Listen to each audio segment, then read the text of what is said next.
I don't know if anyone's listening. I don't even know why I'm doing this.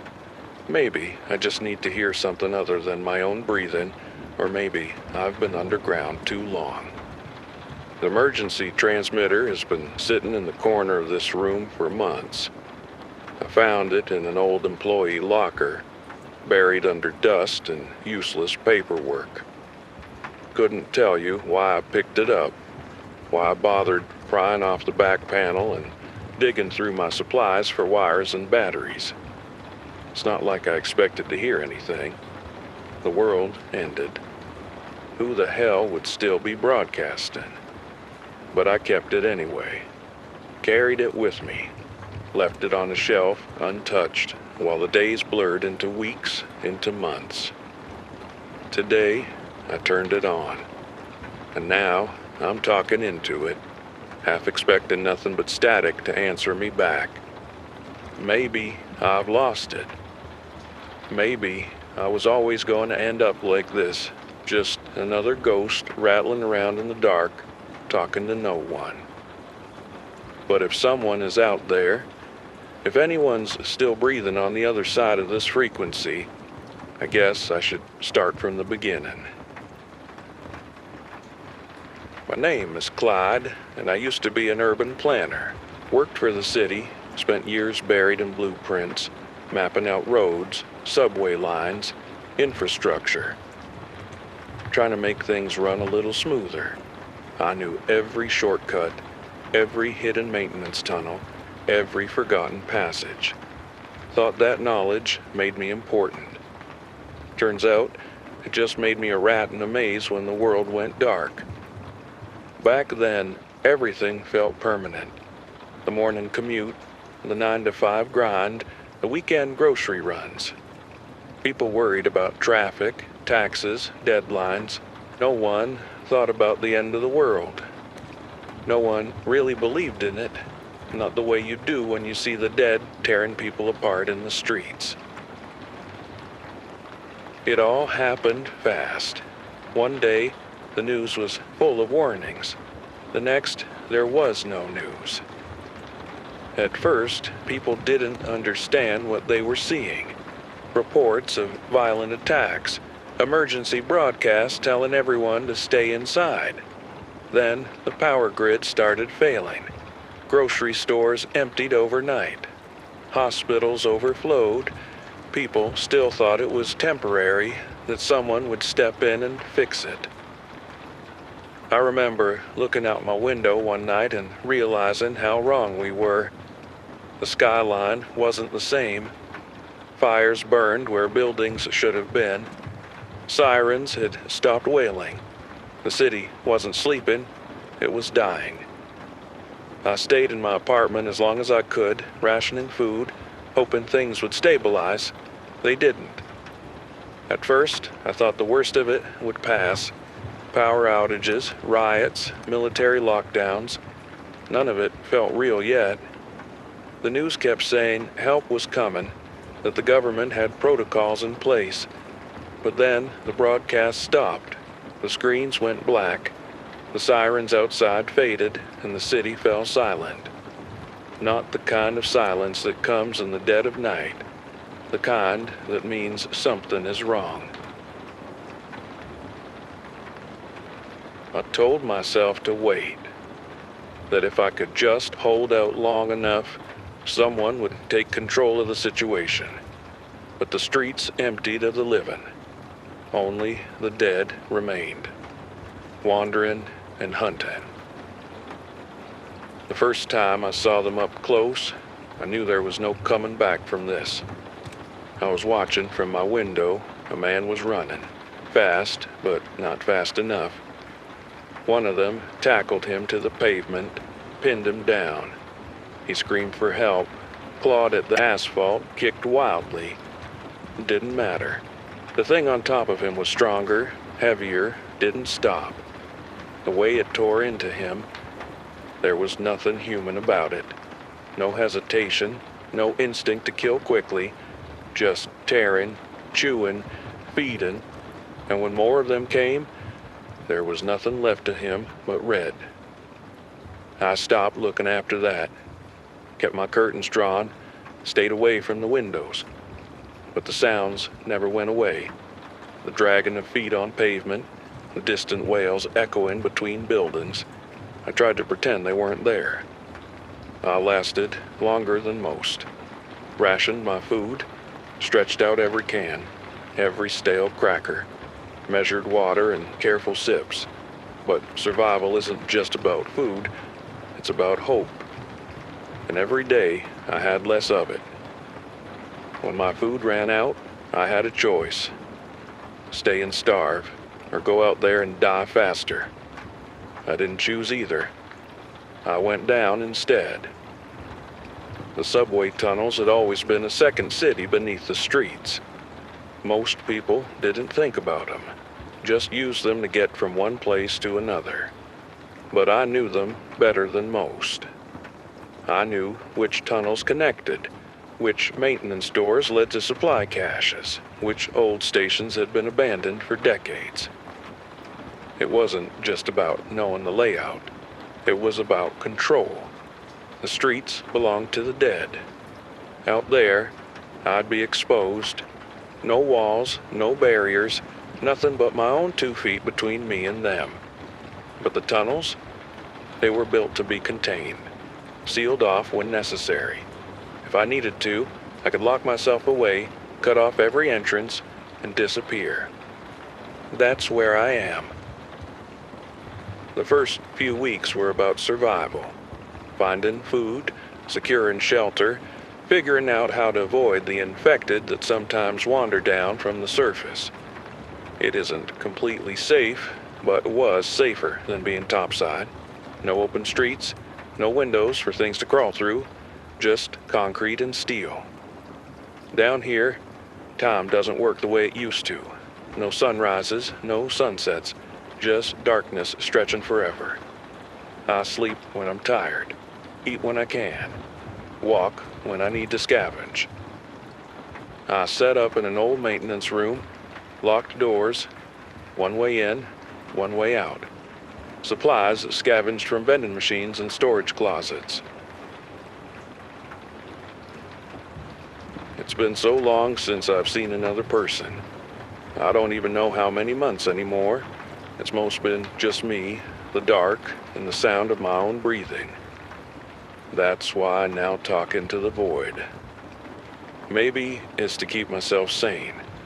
Maybe it's in case someone somewhere is still listening. Or maybe it's just because lately, something's been different.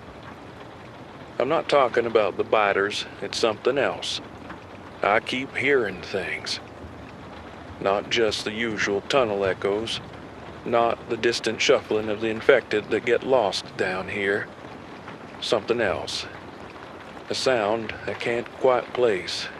Wet and thick, like something churning, something stirring through the dark. Slow and heavy. Maybe it's just my mind playing tricks. Maybe I've been alone too long. Or maybe I'm not alone down here after all. That's all for today. I think I've talked enough, maybe too much. I'll be back soon if nothing goes wrong. I don't know if anyone's listening, but talking helps, even if it's just me speaking into the dark. For now, I need to get some rest.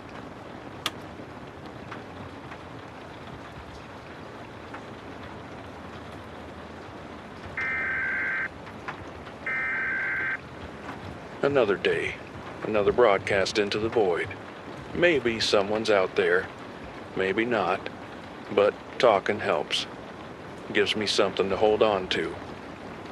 Not much to report from last night, just the usual. Checking supplies, keeping my head down, trying to rest. Didn't do much sleeping, but that's nothing new.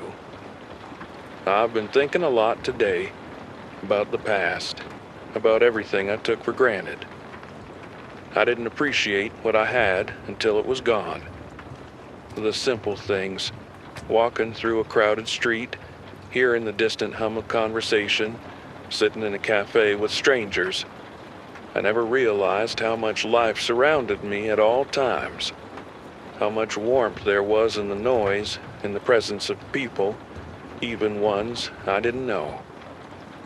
Back then, I barely noticed.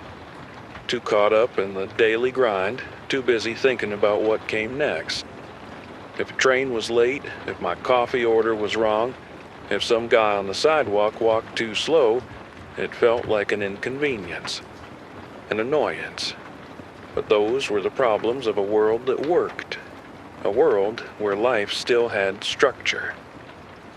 There was a time when I thought I had everything figured out, my job, my routines, my place in the city. I knew which coffee shops opened early, which subway stations were always packed, which streets to avoid if you were in a rush, and I was in the habit of complaining about every little thing. Traffic, delayed trains, a coworker that chewed too loud, the kind of things that seem laughable now. If I could go back, tell my past self to shut up, and enjoy the simple luxury of waiting in line for coffee, I would. Before the world ended, I lived in a small apartment in Midtown. It wasn't much, just a one-bedroom with a half-broken radiator and thin walls. My neighbors were a mix of young professionals and retirees who had lived there for decades. I don't like thinking about the early days, the chaos, the screams outside my window, the way the news anchors tried to keep their voices steady, even as the world fell apart behind them. But there was one broadcast I'll never forget, a morning news segment, one of those feel-good filler stories they run between real headlines. The anchor was smiling as she introduced it, probably relieved to talk about anything besides riots and emergency curfews. The footage cut to a street cam view. The story was supposed to be about a good Samaritan, some guy who had stopped to help a woman who had collapsed on the sidewalk. At first, that's what it looked like. He knelt beside her, hands on her shoulders, like he was checking if she was okay. Pedestrians hurried past, barely noticing. Then she moved, jerked, like a puppet with the strings yanked too hard, and she latched on to him. The news station tried to cut away, but not before I saw his body spasm as she bit into his neck. The anchor's face was pale when they came back on screen. Someone off camera was saying something to her, maybe telling her to move on to the next story. She didn't. She just sat there, frozen, her eyes flicking towards the teleprompter like she was waiting for someone to tell her what to say. That was when I understood just how far things had already fallen.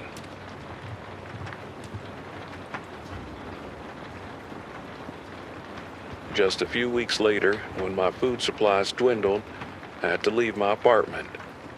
I had nothing but a half-empty backpack and a kitchen knife I barely knew how to use. I didn't run. Running got people killed.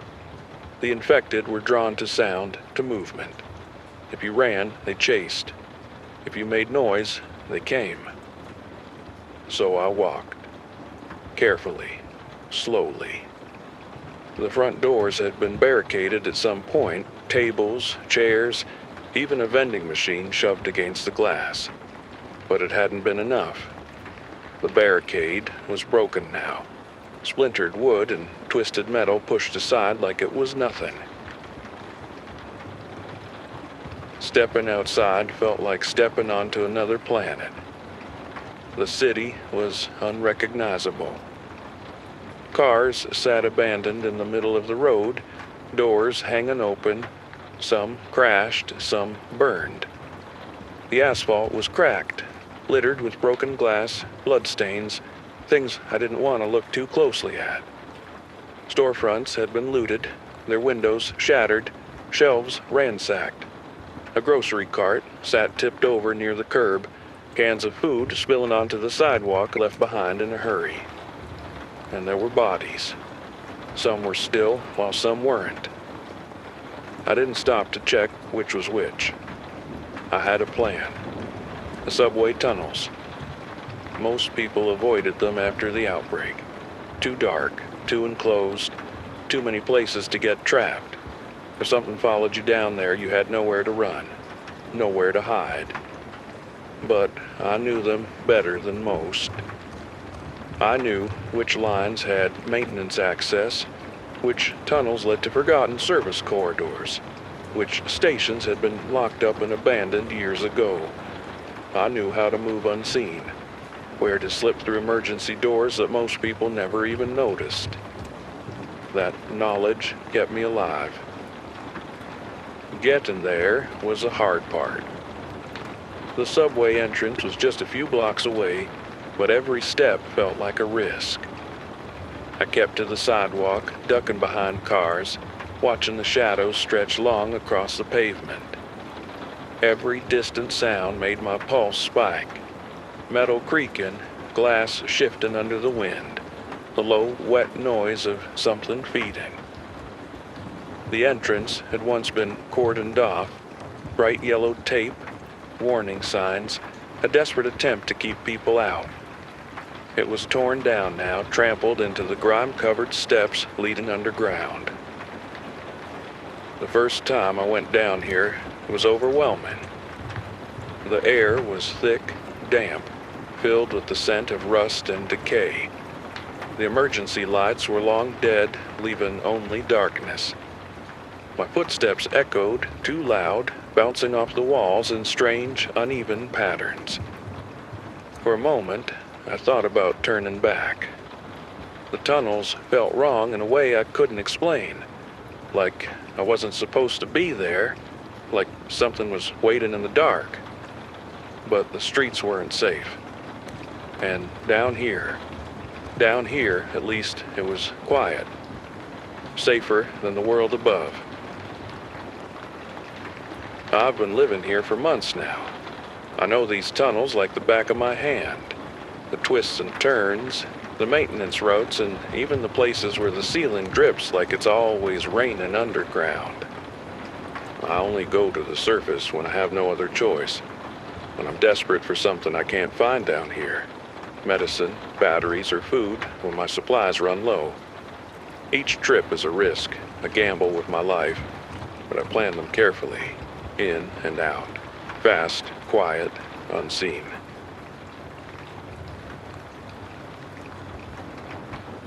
It's not a complete safe haven. The infected sometimes find their way down here. One or two, lost, wandering. Maybe they fell through a broken stairwell. Maybe they were already hiding down here when the world fell apart.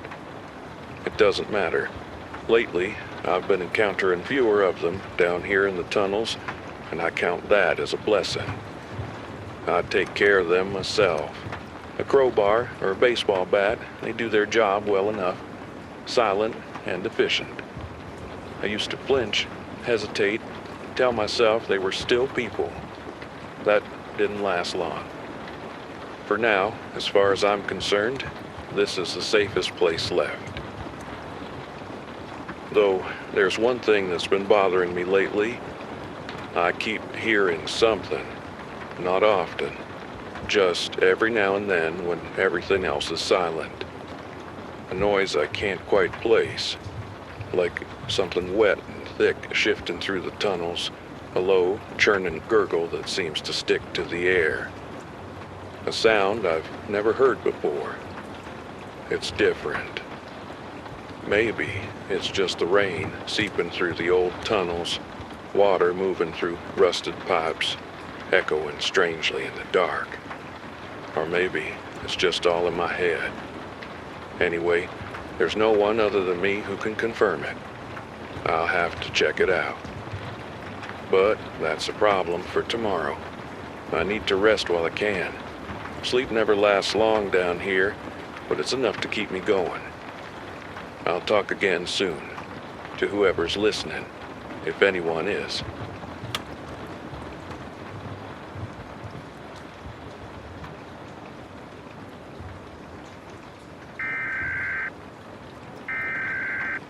Didn't sleep much.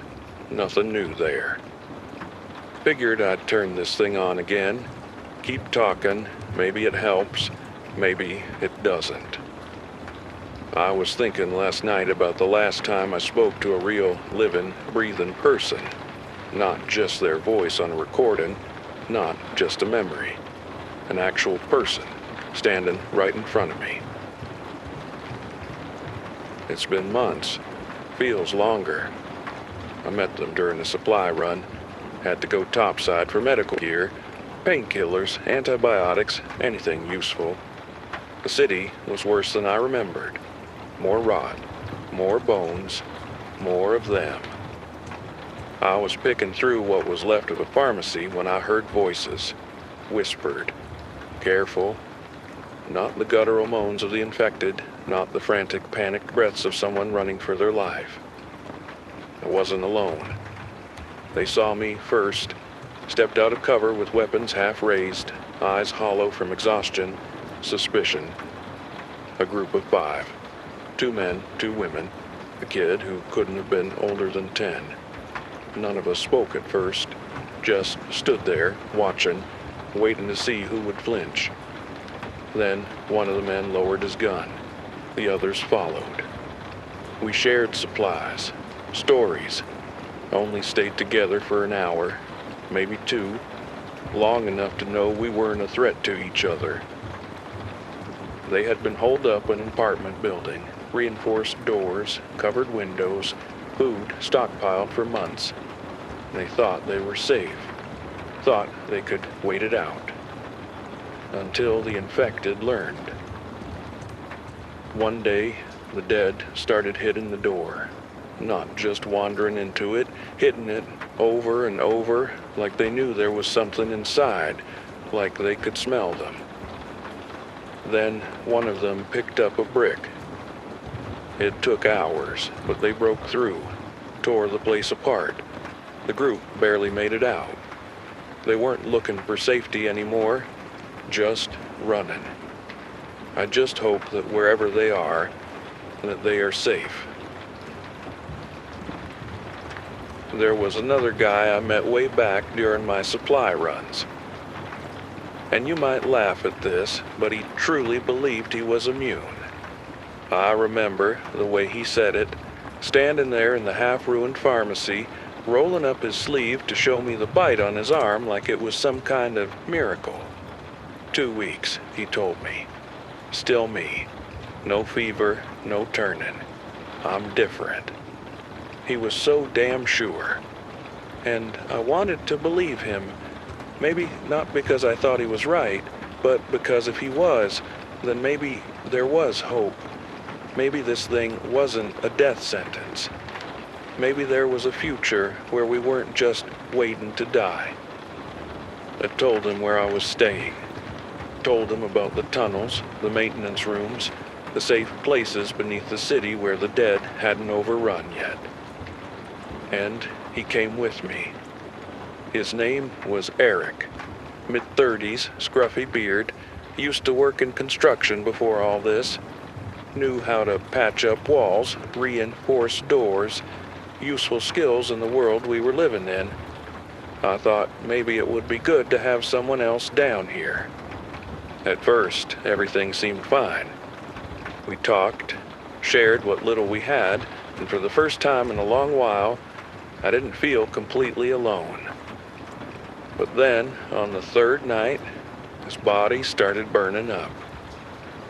He tried to hide it, brushed off the sweat, the glassy eyes, the shaking hands, said he was fine, said it was nothing.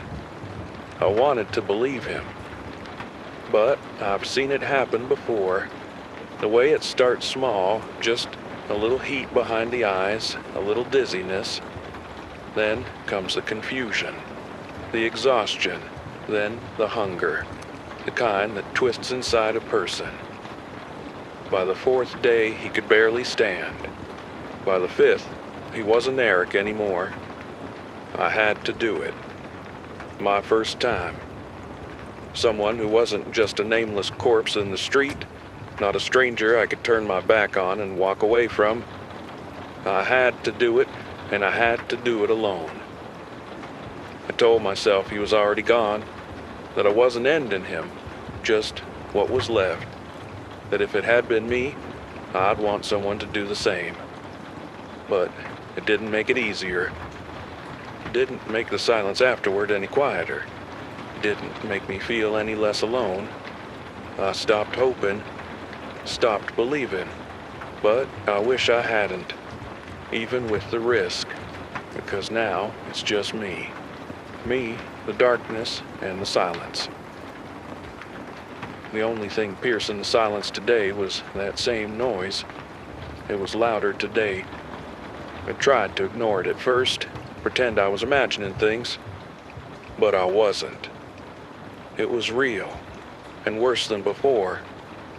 A slow, wet, churning noise deep in the tunnels. For all the months I've been down here, I've never heard anything like it. I sat in my shelter, telling myself not to go looking for it. Curiosity got people killed. But the thing is, not knowing is worse. So I went. I grabbed my flashlight, my bat, and stepped out into the tunnels. The second I did, I felt it. That heavy, suffocating silence. My own breathing sounded too loud, my footsteps even louder. The tunnels have a way of distorting sound. They play tricks on you. 1 second, a noise is coming from behind you. The next, it's up ahead. I moved carefully, pausing at every intersection, listening. It was still there. I crept forward, my flashlight off. No need to give myself away if something or someone was down here. As I got closer, something felt wrong. The air was thick, stale, the kind of quiet that seeps into your bones. My heart pounded in my ears, but I kept moving, step by step, deeper into the tunnels. Then there was nothing but silence. The sound was gone, just like that. I stood there, gripping my bat so tight my knuckles ached, listening. Nothing. No shuffle, no scrape. Just my own heartbeat hammering in my chest. And I sure as hell don't think I'm imagining things anymore. I waited for the sound to start again, for something, anything, to prove I wasn't losing my mind. But the tunnels swallowed everything. No churning sound, no breathing, no movement. I exhaled long and slow and turned back. Step by step, I made my way toward my shelter. My grip on the bat never loosened. I kept glancing over my shoulder, expecting to see something lurking in the dark, but there was nothing. Nothing but silence. By the time I reached my shelter, my nerves were frayed, my muscles stiff with tension. I shut the door behind me, bolted it, and pressed my back against the cold metal. I forced myself to take slow breaths, to shake off the fear clawing at my chest. Maybe I was wrong. Maybe there was no noise at all. Maybe, after all these months alone, I'm starting to lose it. It wouldn't be the first time I thought I heard something that wasn't there. The mind plays tricks when there's no one to ground you, no voices, no human touch. Just the endless dark and the hum of your own thoughts. After that, I just rested and tried not to think about it. If the noise was real, it would come back. If it wasn't, well, then I had a much bigger problem. For now, I'll leave it at that. If anyone's out there, stay safe.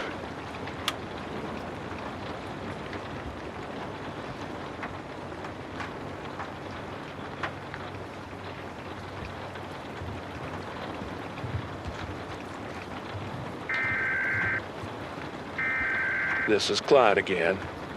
Another day, I think. I didn't sleep much last night. Just laid there, staring at the ceiling, listening, thinking. Thinking about whether anyone's actually out there, whether I'm just talking to dead air. But if someone is listening, And if you're thinking about coming down here, you need to know what you're getting into. I've lived in these tunnels long enough to learn how to survive. Maybe it'll help you. Maybe it won't. Food comes first. You won't last long without it. The trick is knowing where to look. The maintenance tunnels are your best bet. Old storage rooms, vending machines, and forgotten break rooms, places the first wave of scavengers overlooked. Most people raided the grocery stores, the big warehouses. But the little places, the ones tucked out of sight, they still have scraps. I don't take more than I need. That's a mistake a lot of people make, thinking they can hoard, that they'll come back for the rest later. But later doesn't always come. So I take what I can carry, what I can eat before it spoils, and I move on. My shelter. It's not much, but it keeps me alive. Old maintenance room tucked away from the main tunnels. Heavy doors, reinforced as best I could. One way in, one way out. No windows, no vents big enough for anything to crawl through. I keep my supplies here, my maps, my radio. It's quiet. Too quiet sometimes, but it's safe. Safer than the streets. Safer than most places. The tunnels, they play tricks on you. Quiet gets inside your head. Some nights I swear I hear something moving. A shuffle, a scrape. Could be rats. Could be something else. But I've learned not to investigate every sound. Curiosity gets you killed. If you come down here, be ready. For the dark, for the silence, for the feeling that something's always just out of sight. Because sometimes it is. Of course, even down here, it's not completely foolproof. Like today, after a long time, I had some visitors. 2 biters came from one of the emergency stairwells. I thought I had that entrance blocked off, but it must have shifted. The city has been rotting for months. Concrete crumbling, doors rusting off their hinges. Guess something finally gave way. I found them when I ventured into a deeper section of the tunnels. I heard them before I saw them. That slow, wet shuffle. The kind of sound that makes your skin crawl. They weren't fast, but they didn't have to be. Down here in the dark, speed isn't always what gets you. It's persistence.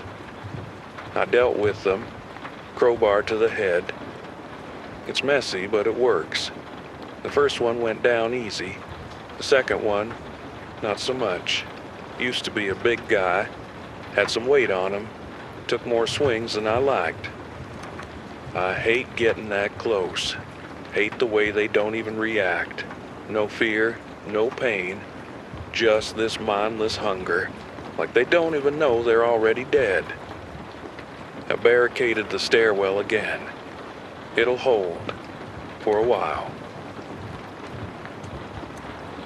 I tell myself this place is safe. Safer than the surface. Safer than running. But every time something like this happens, I wonder how long that'll be true. Because if 2 biters made it down here today, maybe tomorrow, it'll be 3. Of course, I have an advantage over others. Not that there are many others left. My profession, former profession, helps.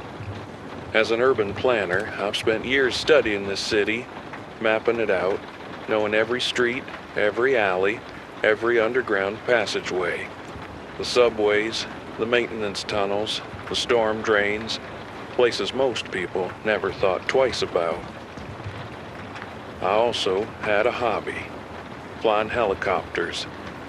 I was part of a local flying club, renting them out whenever I could just to get a bird's eye view of the city, watching how everything fit together from above, how the streets wove into the skyline, how the bridges cut across the water. It was peaceful. Almost made the chaos of the streets feel small, insignificant. Now, that part of my life feels just as distant as the world before. But I still think about it sometimes, about the way the city looked from the sky, about how small things seemed when you weren't down in the thick of it. Now, I don't have that luxury. Now, I'm buried in the city's guts, clawing to stay ahead of what lurks in the dark, and that knowledge, the way the city is built, the places no one else would think to go, that's the only reason I'm still alive. It's funny. Back then, my job was about making the city more connected, more efficient. The right roads, the right transit lines, the right developments to keep everything moving, to make life easier. Ironic, isn't it? All that work, all that effort. And now, I'm the only one using it. The city didn't get more connected. It died. And I'm the only one left crawling through its corpse. I used to love this city. Every planner does, in their own way. You have to, or you wouldn't do the job. It's a kind of obsession. Staring at blueprints for hours, running models, thinking about how people move, where they live, where they work. But at the end of the day, it was always about people. Cities are made for them. Without them, it's just empty streets, dead lights, hollow buildings. I remember one project I worked on years ago, a small thing, really, a pedestrian bridge near the river. The city wanted to tear it down, said it was too old, too costly to maintain. But I fought for it. Not because it was a brilliant piece of architecture. Not because it was historic, but because I used to see this old man walk across it every morning, like clockwork. Same time, same pace, rain or shine. I didn't know him, never spoke to him, but I knew he used it. One day, I finally did some digging, found out he had walked that route for decades, first with his wife, then alone after she passed. That bridge wasn't just a walkway to him, it was something more. So I fought for it, argued with the board, pulled data, made my case, and we saved it. It felt like a victory at the time. I wonder if that old man made it. I doubt it. Even if he did, I don't think he'd recognize the city anymore. The places we fought for, the things we thought mattered, they don't exist now. And even if they did, who's left to walk them? Anyway, that's enough for tonight. Not sure why I went down that road. Guess I just needed to remember a time when this city was more than just ruins and shadows. When it was alive. But that was then. For now, I'll get some rest. Try at least. If anyone's out there, I'll talk to you again soon. Until then, stay safe.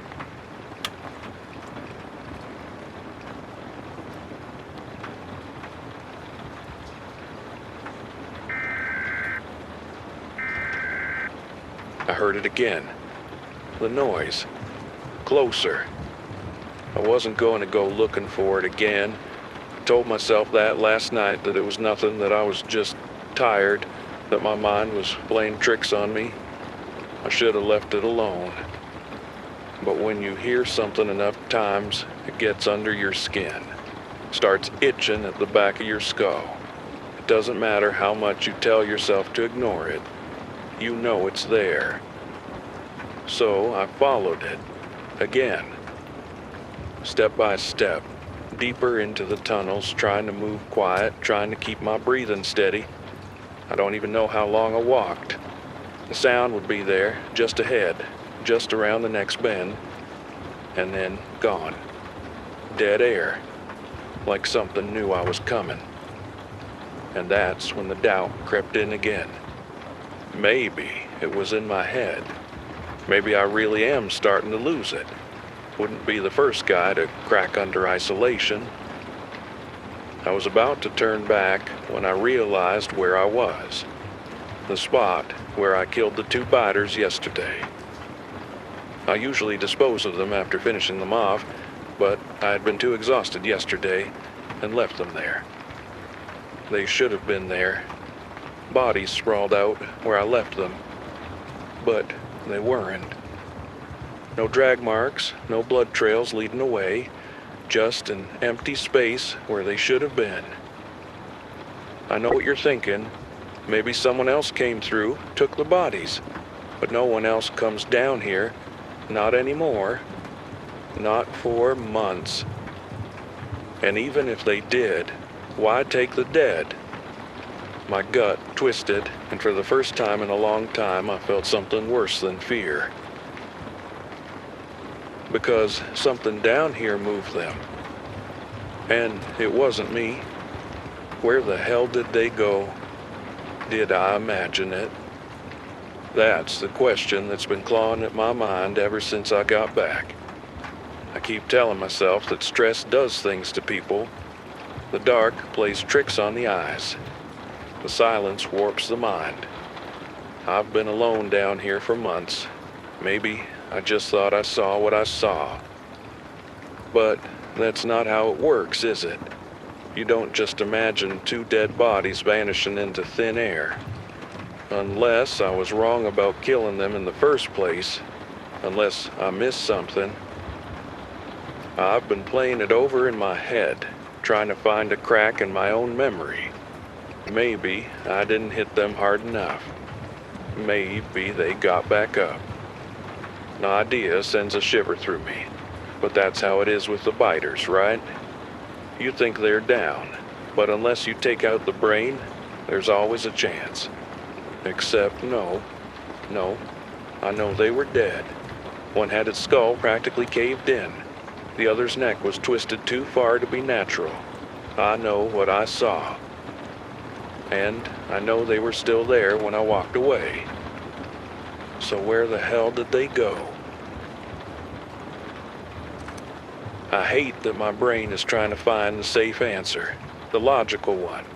Like maybe some other survivor came through and moved them. But that doesn't track. No one comes down here. No one should come down here. The whole reason I made this place my home was because it was forgotten. And even if someone did come through, why would they take the bodies and nothing else? The alternative is worse. That something else took them. That I wasn't alone down there last night. I feel like a goddamn animal, pacing my tiny shelter like a caged beast. I keep glancing at the door, expecting to hear something on the other side. But there's nothing. Just the sound of my own breathing. I need to stop. Need to get my head on straight. If I let this paranoia sink in, I'll end up getting myself killed. I've seen it happen before. I once met a man early on, before I came down here. He was holed up in a bookstore alone. When I found him, he barely spoke. Just stared at me with this vacant, sunken-eyed look. He kept muttering under his breath like he was talking to someone who wasn't there. I didn't stay long. He wasn't sick, but he wasn't right either. You stay alone for too long, you start to lose pieces of yourself. I need to do something to ground myself, something real. Food. I'll check my supplies, see if I need to make another run soon. That's something I can control. I should reinforce the barricade too. Double check the locks. There's no actual proof that something's down here with me, but it doesn't hurt to be careful. I'll stay busy.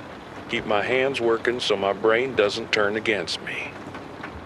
And maybe, just maybe, I'll get through this night without questioning my own sanity.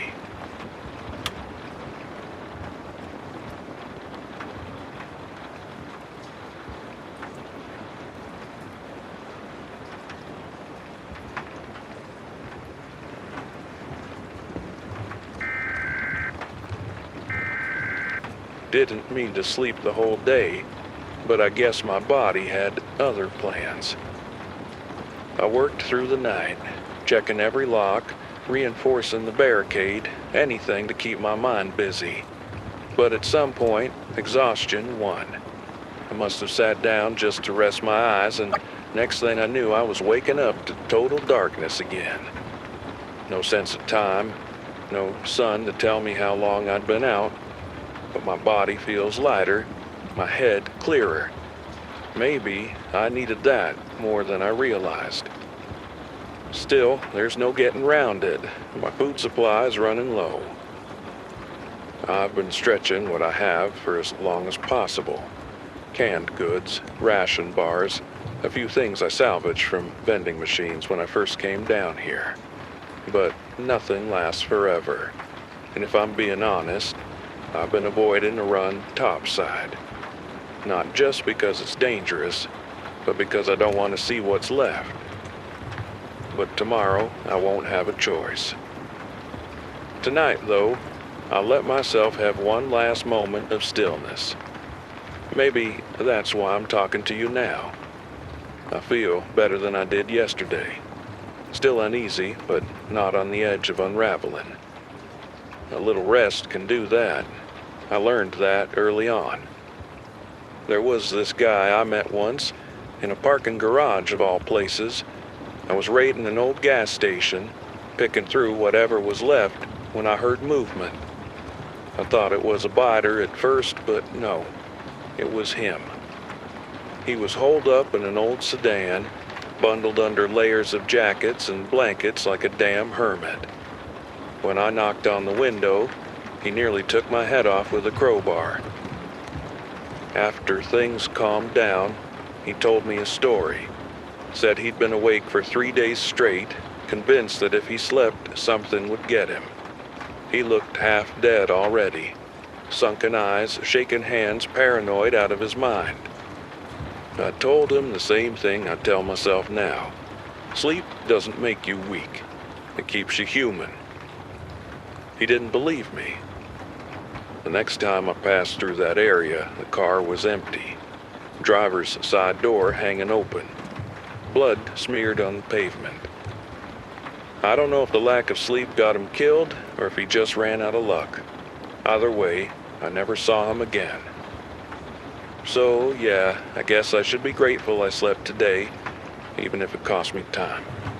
Tomorrow, I go topside.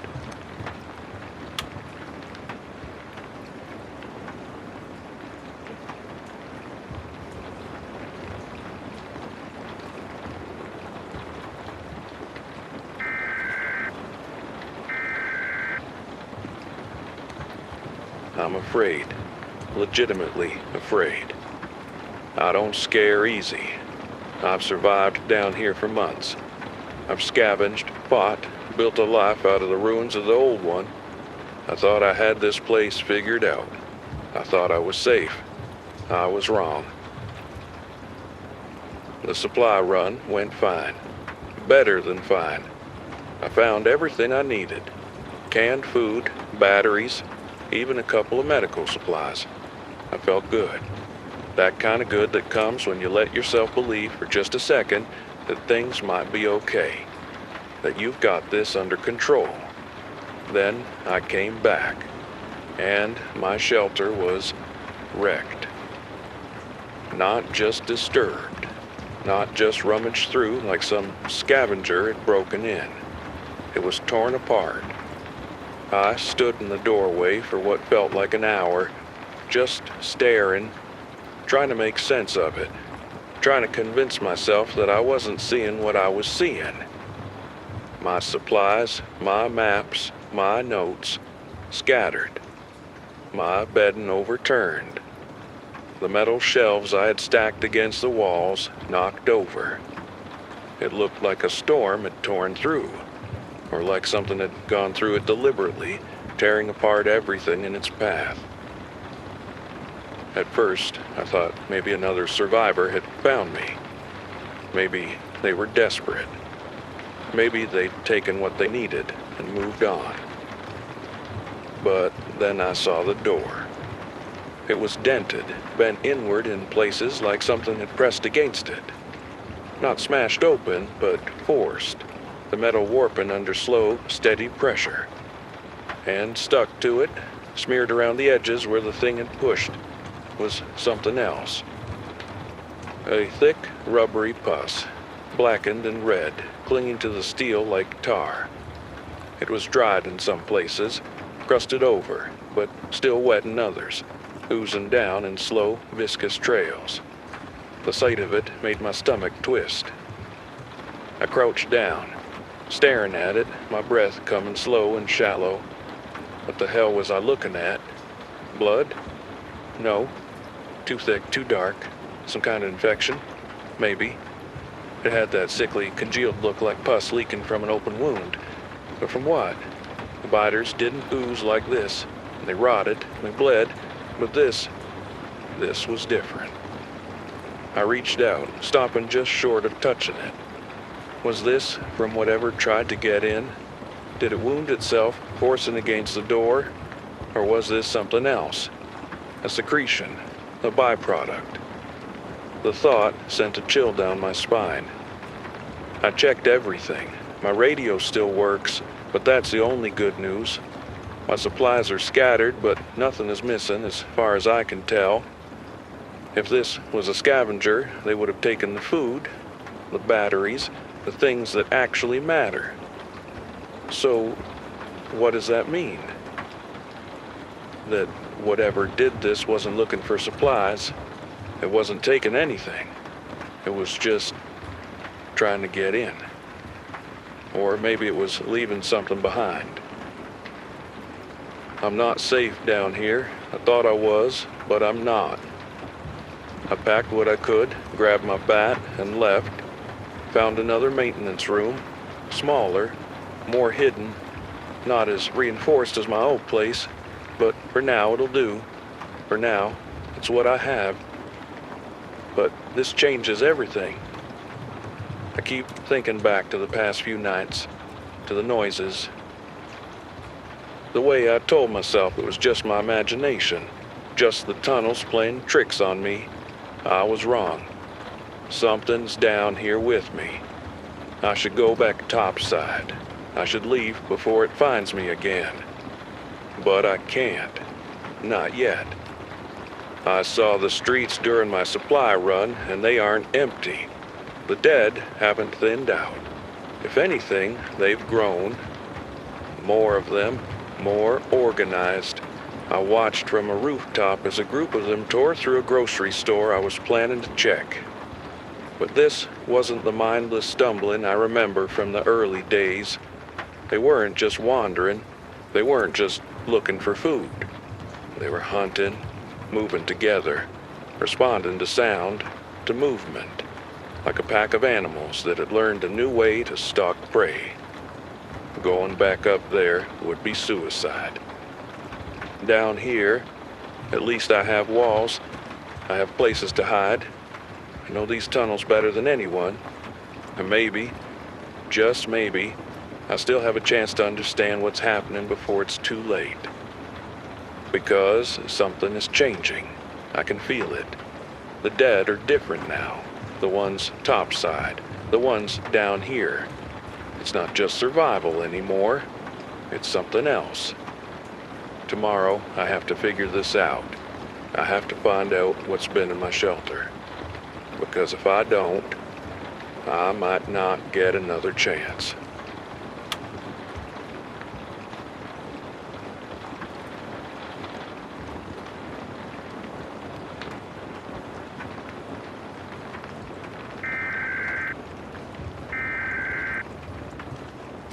I barely slept last night.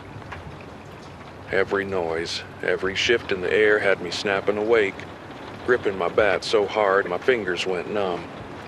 I kept thinking about the dents in the door, about the streaks of that blackened pus smeared across the metal like someone, something, was searching for me. So I made adjustments. I had to. I'm not taking any chances. I set up makeshift traps around the new room. Nothing fancy. tripwires made from old extension cords, a few loose pieces of metal balanced on the shelves so that if something comes in, I'll hear it. It's not much, but it's something. At least I'll have some kind of warning before whatever it is gets too close. I sleep lightly now.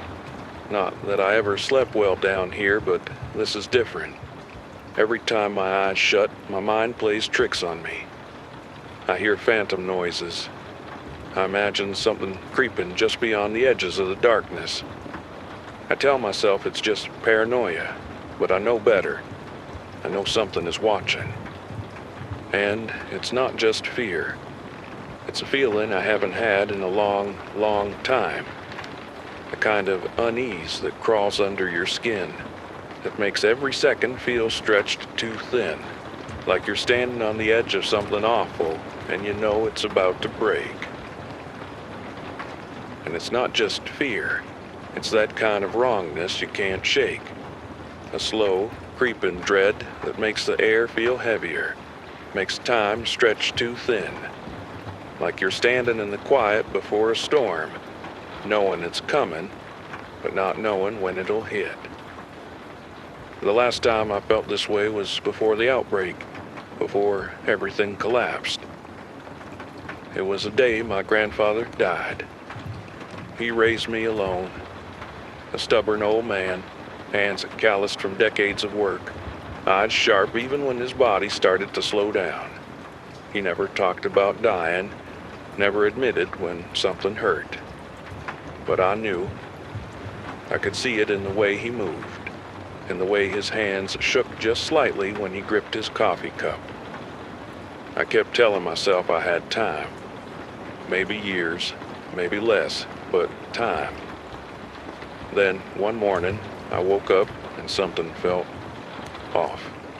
The house was too still. The air was different, like the silence had weight. And before I even stepped out of my room, before I even saw him, somewhere deep in my gut, I knew. And that was the worst part. That moment before.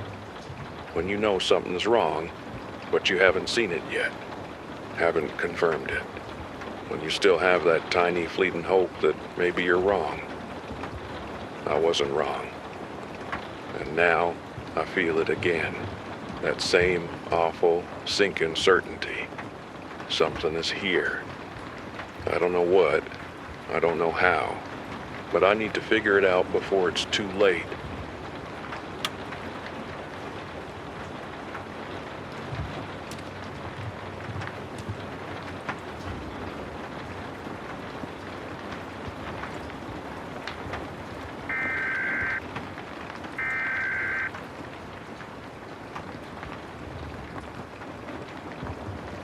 It's over. There's no coming back from this. I don't know if anyone's listening. Maybe no one ever was. But I need to say this out loud. I need to put it into words before it eats me alive. I saw something today. Something I can't explain. Something that shouldn't exist. I thought the biters were the worst thing out there.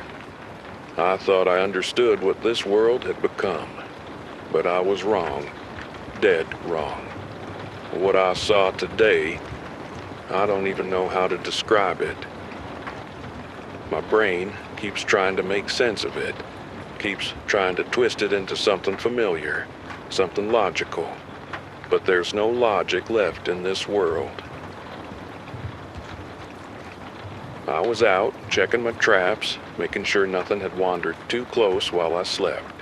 Just another routine check. But then I heard something, and when I followed it, I finally saw what was making that sound.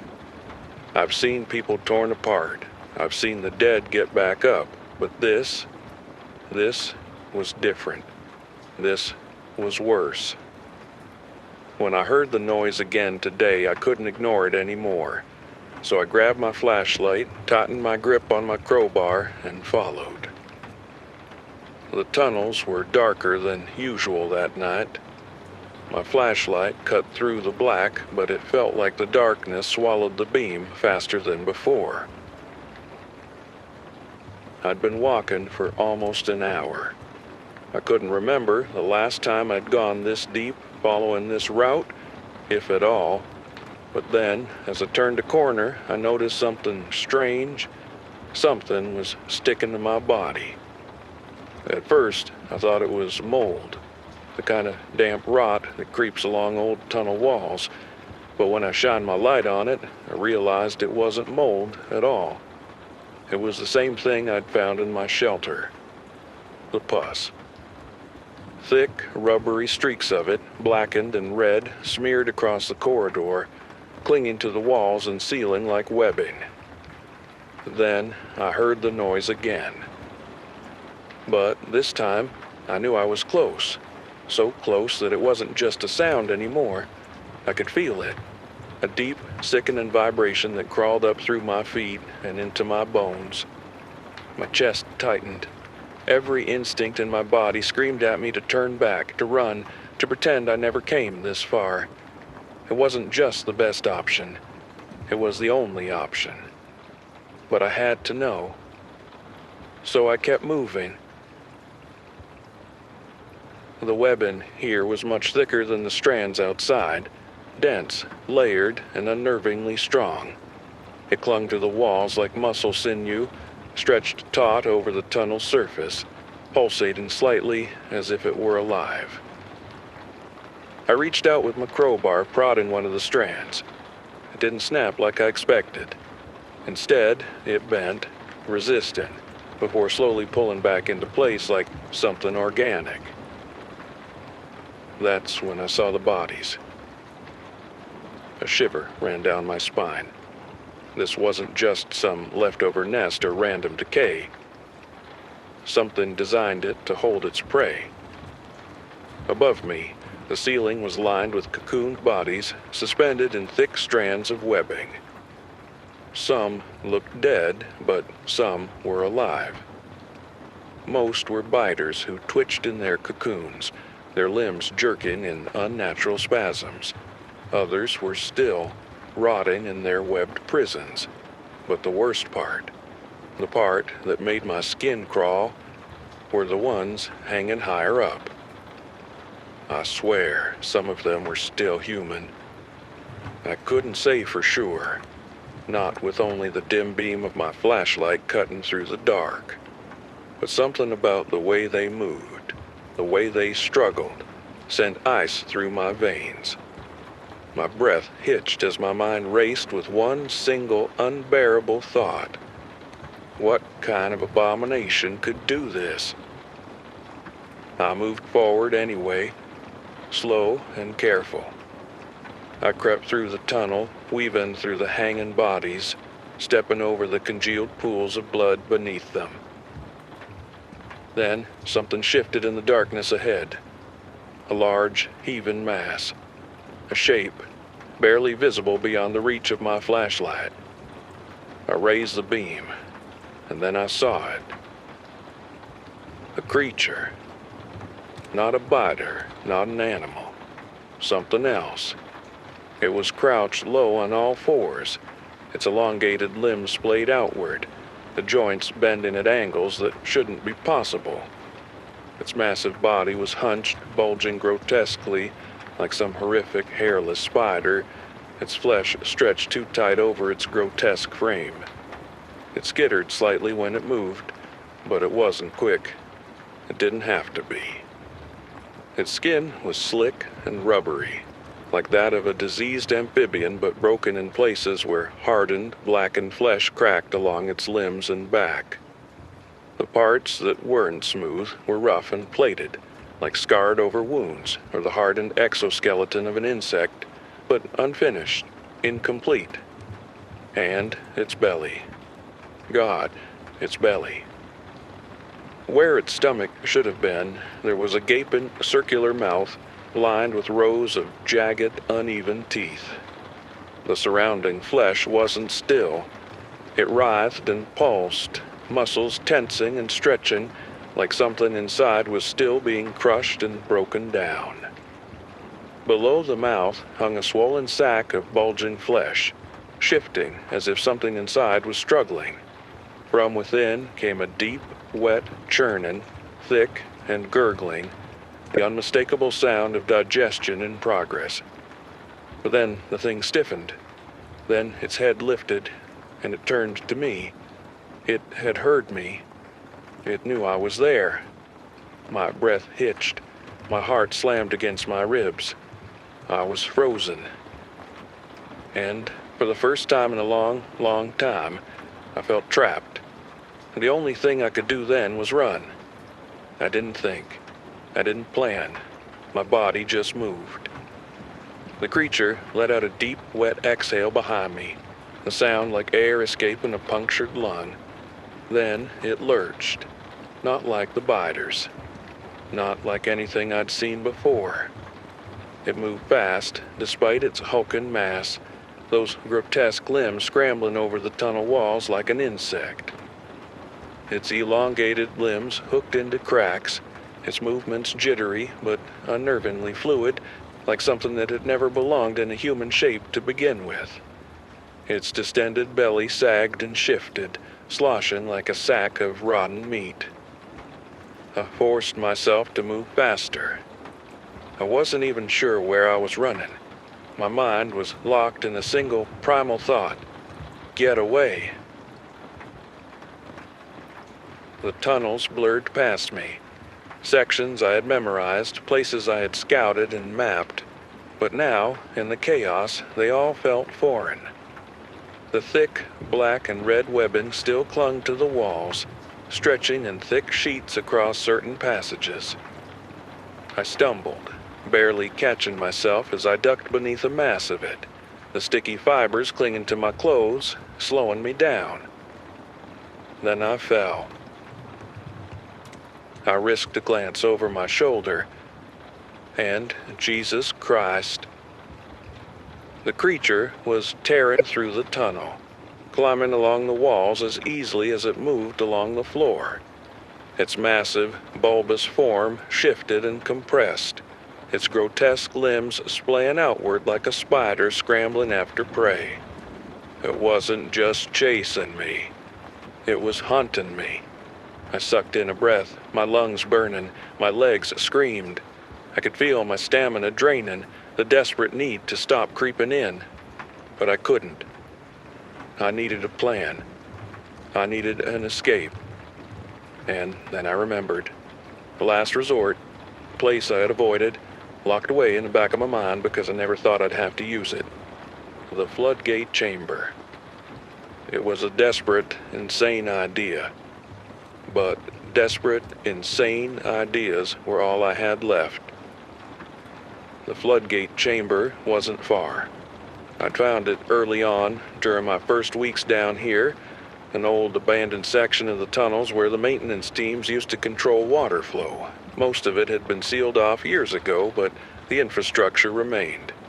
Rusted mechanisms, old steel beams, collapsing walls. I'd mapped it out, marked the weaknesses.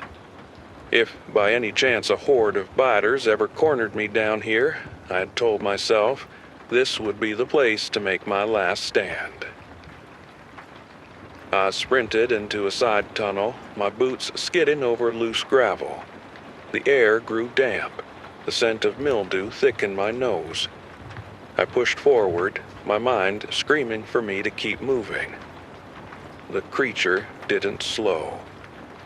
I could hear it behind me, the relentless sound of its limbs slamming into the walls, its grotesque body twisting unnaturally to fit through the tunnels. I hit the entrance of the floodgate chamber and dived through. The room was massive, a cavernous expanse of steel and concrete, long abandoned, forgotten. Rusted pipes snaked along the ceiling, dripping water into the stagnant pools below. The floodgates themselves were still intact, massive slabs of reinforced metal towering over me like the mouth of some mechanical beast. And above, precarious, ancient ruins. The creature lunged into the chamber behind me. I barely had time to react before it slammed onto the floor, its limbs splaying outward, stabilizing its grotesque form. The impact sent a wave of dust and debris into the air. It paused, sniffing the air, listening. I stood frozen, my breath shallow, my heartbeat hammering so hard I thought it might hear that instead. Then it moved. Slow, deliberate steps. Its long fingers tapped against the concrete, feeling its surroundings. It knew I was here. But it wasn't attacking yet. It was waiting. Savoring the hunt. My eyes darted upward to the corroded support beams, the sections of the chamber that had already started to collapse. If only I could trigger a cave-in, then it would bring the whole place down. The creature snapped its head toward me. I bolted across the chamber, my hands grabbing onto rusted railings as I hauled myself up a broken staircase. I needed to get to the controls. The old mechanisms were still in place, mostly useless after years of neglect. I needed to bring down just enough debris to trap that damned monster.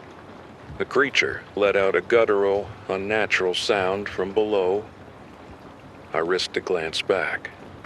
It wasn't following. It was watching me. A chill ran down my spine. It wasn't just some mindless beast. It understood something. Maybe not everything, but enough to know I was trying something. It was waiting to see what I'd do.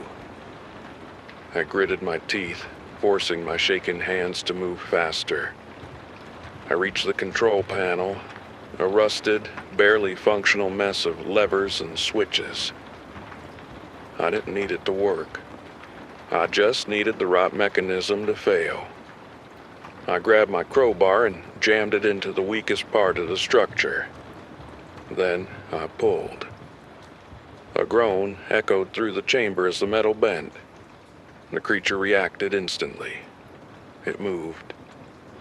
A blur of grotesque limbs and writhing flesh as it surged forward, realizing the trap too late. The first beam gave out. The ceiling trembled.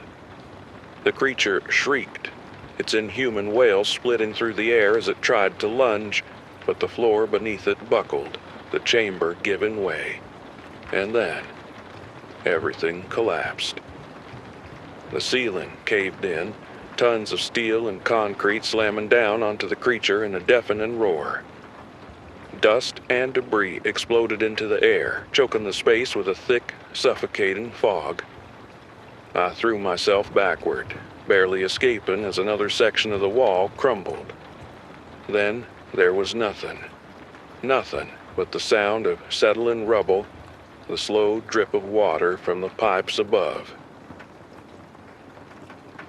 I lay there, staring at the wreckage, my entire body trembling. My hands were raw, my lungs burning from the dust. But the creature, it was gone, buried beneath tons of debris. I had done it. I had trapped it. I let out a shaken breath, my chest heaving, my body still unable to fully believe I was alive. Then, from beneath the rubble, a single, distant scrape. The sound of something moving. It was still alive, but for now it was down. For now I was safe. And for now, that would have to be enough.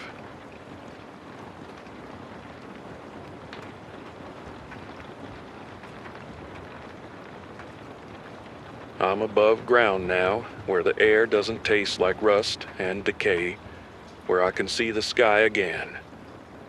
But this isn't a victory. This feels like the end. I thought I had found a way to survive, even in this world, but I haven't. I don't know what to do anymore. But I do know one thing. I have to leave this city. The city I helped build. The city I mapped, planned, shaped with my own hands. A city I loved, not just because it was home, but because I understood it better than anyone. Every street, every alley, every tunnel beneath it. It was mine. But it's not a city anymore. Not when the streets are crawling with biters. Not when the tunnels are infested with something worse. I held on for as long as I could. Told myself I could outlast it. That if I knew this place better than anyone, maybe, just maybe, I could survive it. But I can't. No one can. And that's the hardest part. Leaving behind something that was a part of you for so long. Walking away from the thing you built, the thing you loved, because it's already gone. But I don't have a choice. I can't stay here any longer. So, this is it.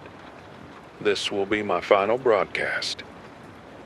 If anyone was listening, if anyone is listening, I hope you find something better. I hope you find somewhere safe. Goodbye.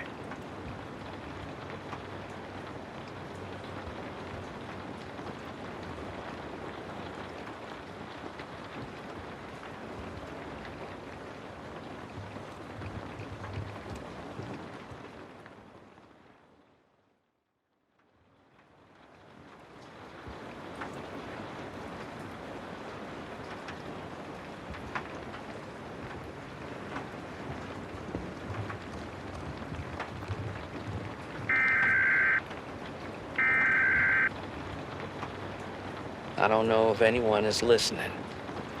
If anyone even turns on their radio anymore. But if you do, well, I guess you're listening to me during a zombie apocalypse. Sounds like the start of a bad joke. Except no one's laughing anymore. Not unless they've lost it completely. And even then, it's more like barking. Wild, dry, and hollow.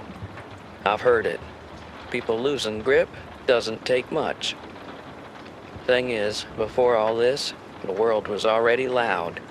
People just didn't notice it. Too busy chasing after noise of their own making.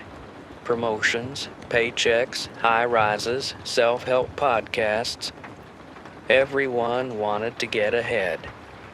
Beat the curve, be better than the next guy, post about it. But then came the fall.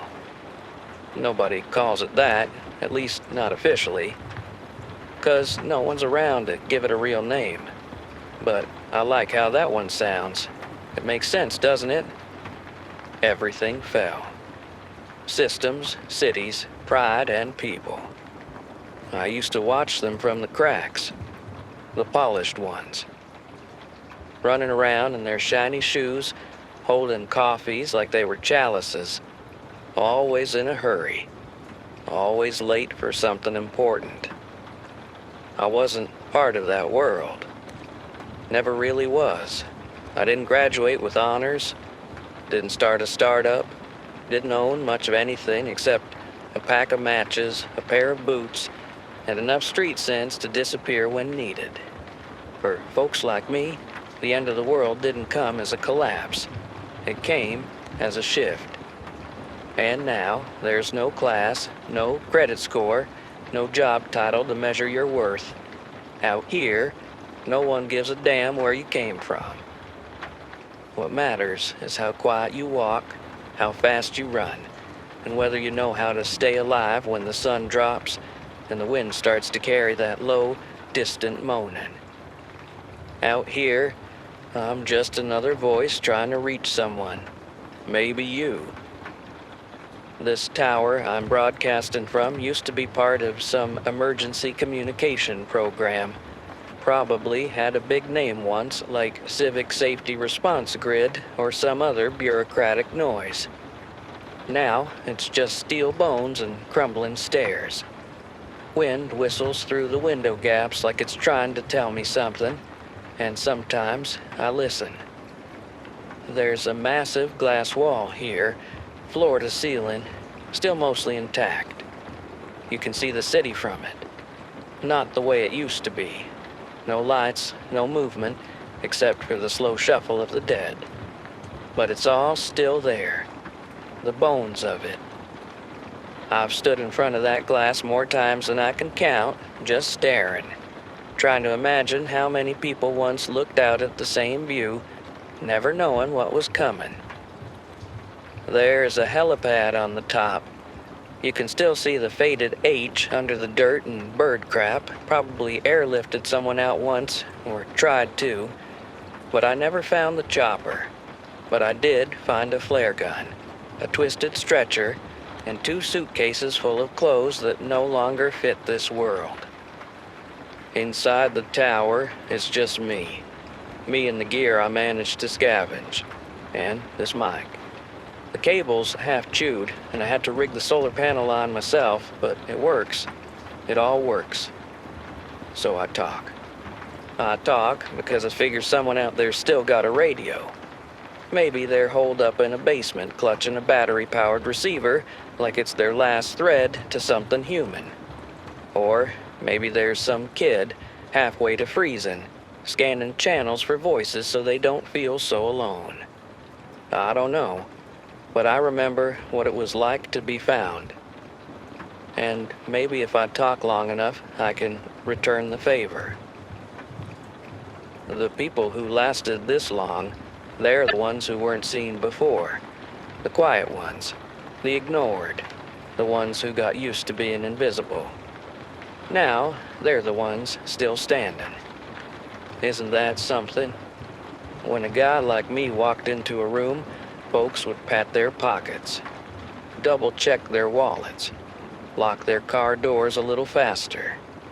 Now, when I walk into a room, the dead don't notice, and the living hope I've got clean water. The world reset, in a way, wiped the scoreboard. You're not a winner anymore just because you had the newest phone or the sharpest suit. You're not a loser because you slept under a bridge or had a record. You're just alive, or you're not. I've seen things change fast. I've seen folks try to rebuild little pockets of order, only to get overrun the next night. I've seen mothers carry their children for miles, only to drop from exhaustion before they ever found shelter. I've seen the kindest people become killers. I've seen the cruelest ones become heroes. Anyway, you didn't tune in for poetry, so I'll stop with the soul-searching and get back to what matters, keeping you alive. As for me, I'm currently in Allentown. Wasn't my first stop. Doubt it'll be the last. But for the moment, it's holding together better than most places I've passed through. This used to be a working man's town. You can see it in the bones. Factories with rusted roofs, smokestacks that don't smoke anymore, and rows of brick homes with windows punched out like knocked teeth.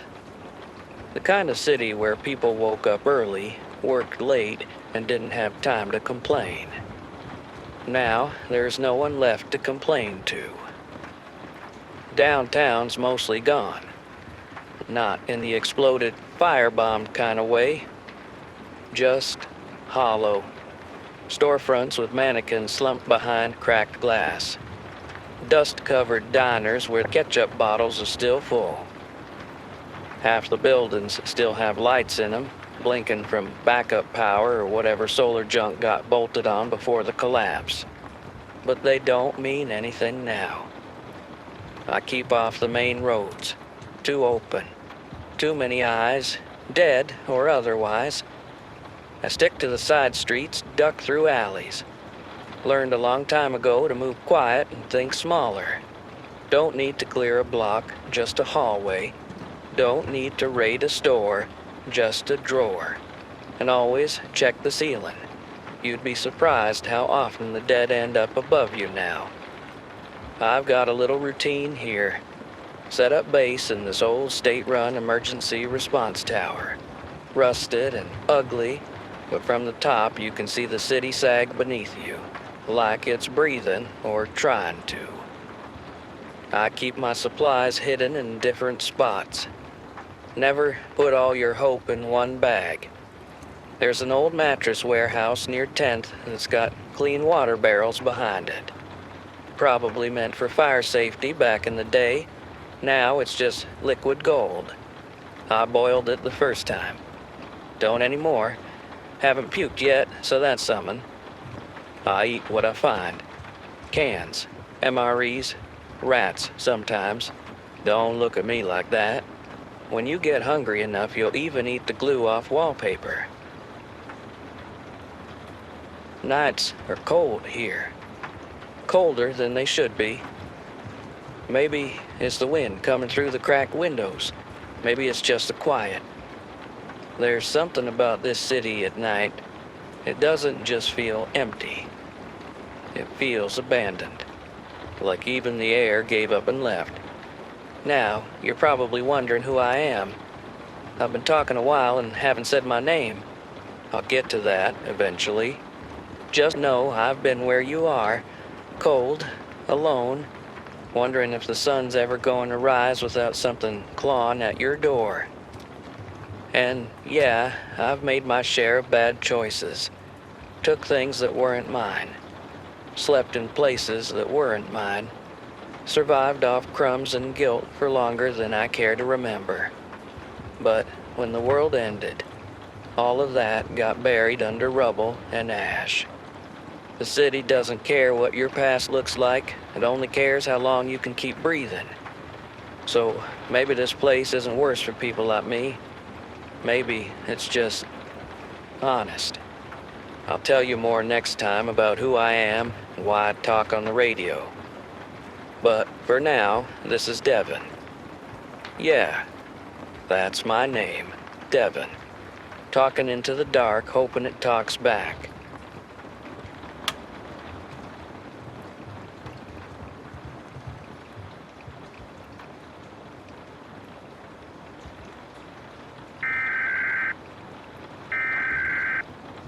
It's Devin again.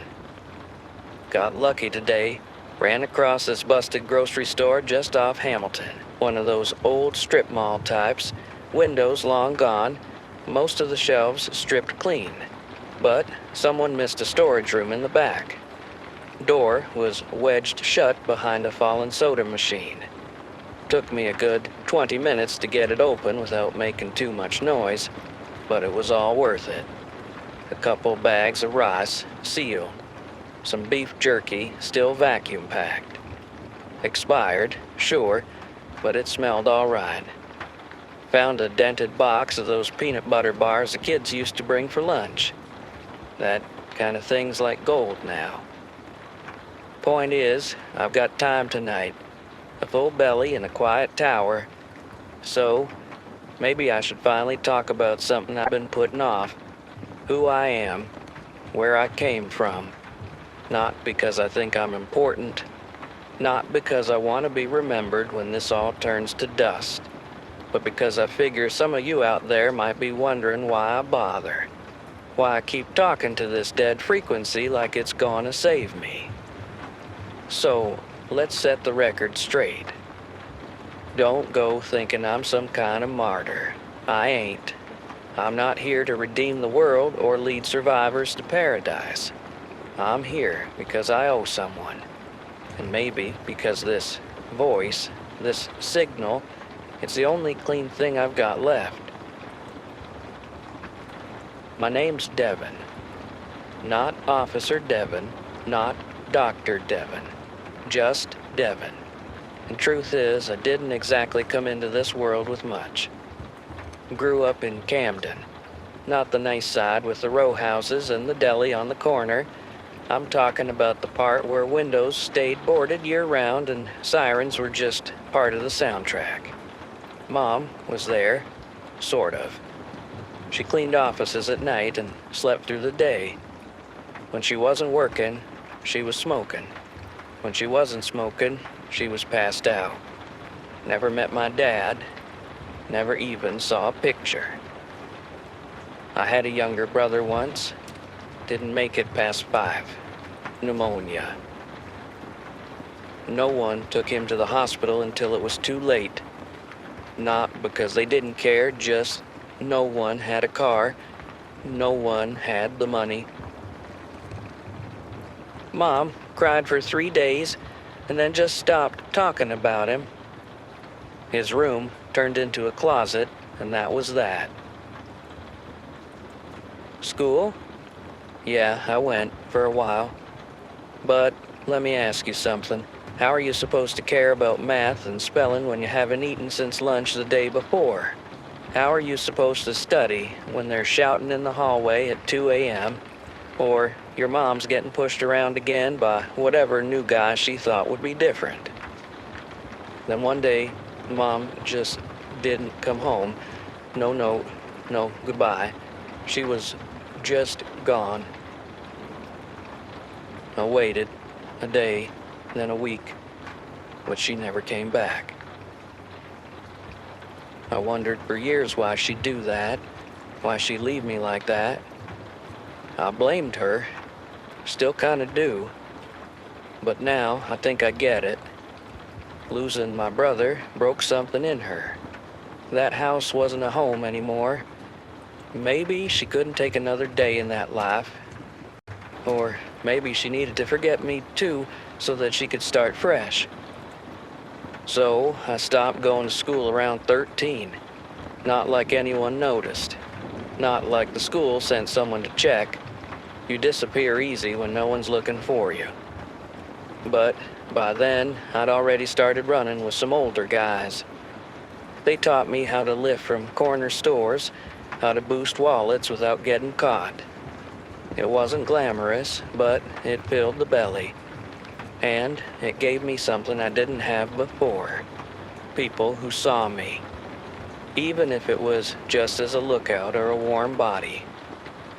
I wasn't trying to hurt anyone. I wasn't planning to turn into a criminal.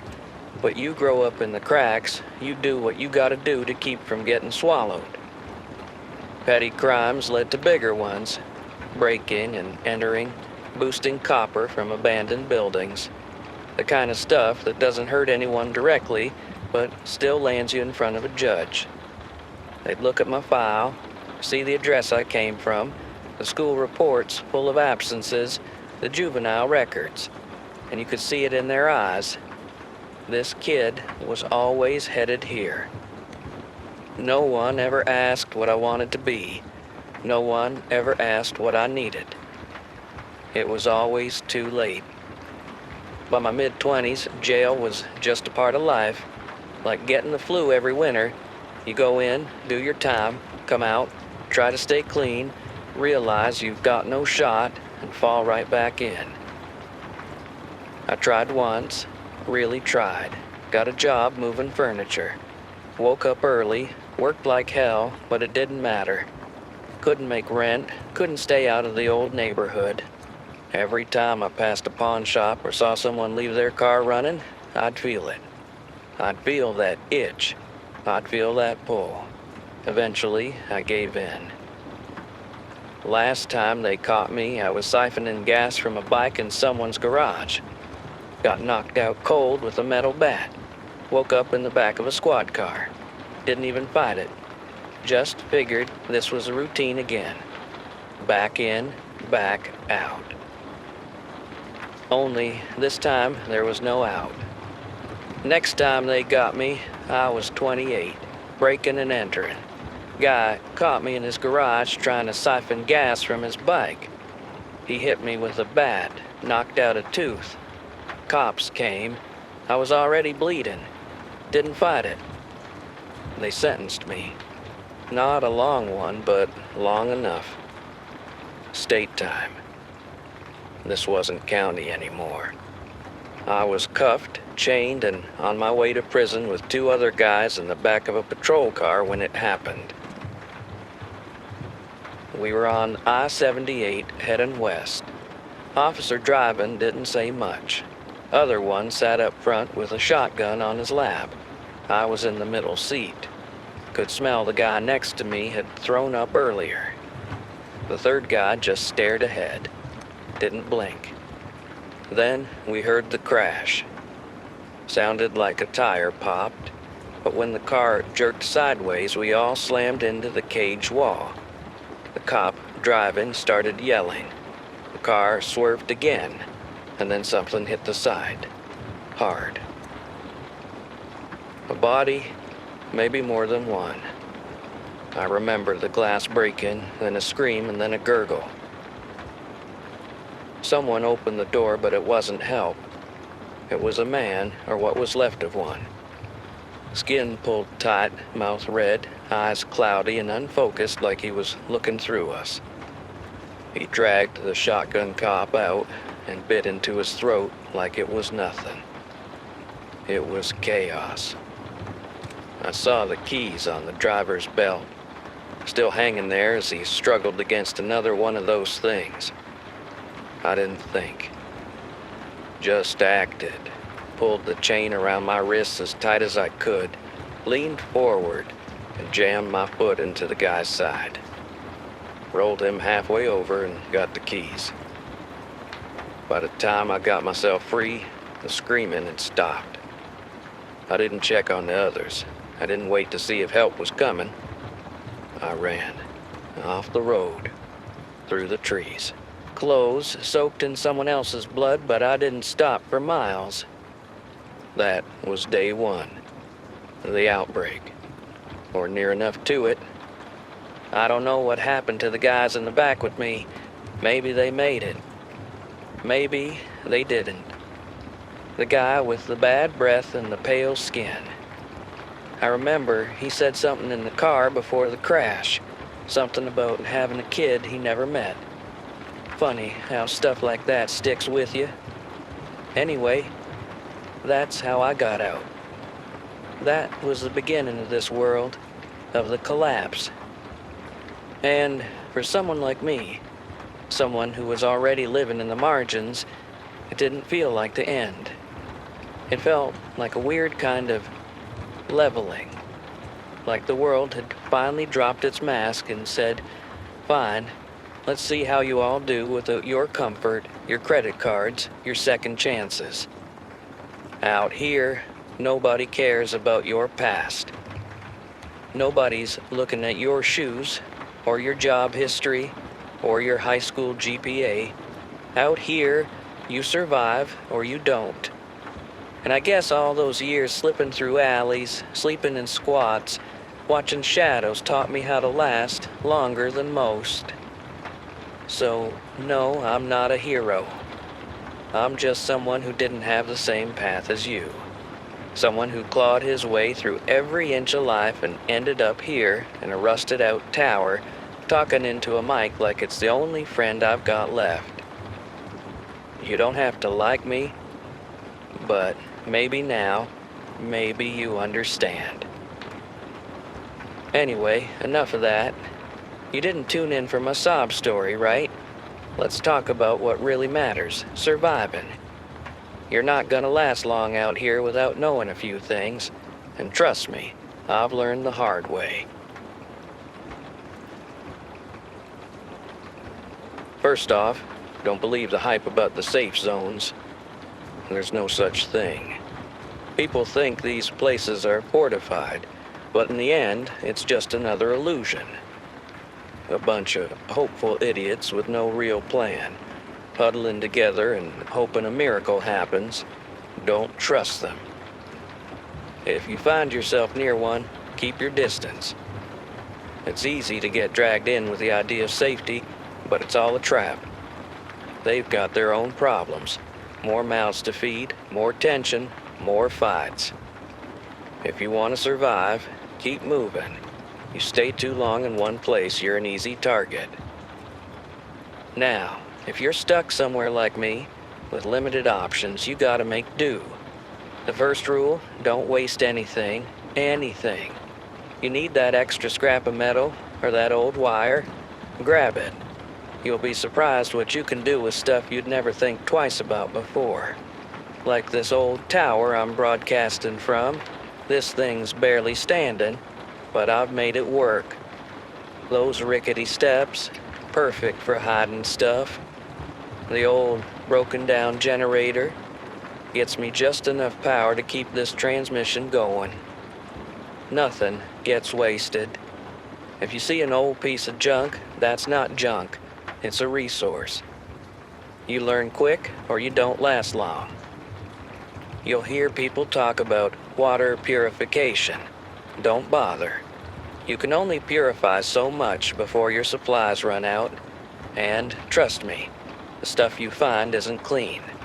If you can't get bottled water or a decent filter, you're better off with rainwater or what you can scoop from a stream. But even then, you'll want to boil it. If you don't have a fire, you're screwed. I've rigged up some old stuff to make it work. Look, if you're new to this, you're gonna make mistakes. We all did. The key is to not make the same ones twice. And if you do, don't let it cost you your life. Now, about food. The good stuff's gone. There's no more fresh produce or neat little cans of soup. You'll be eating whatever you can find in old stores, mostly expired stuff. But hey, in this world, expired is still food. I know, it's not pretty, but you don't get a choice. Foraging's another good option, though. Berries, mushrooms, wild herbs.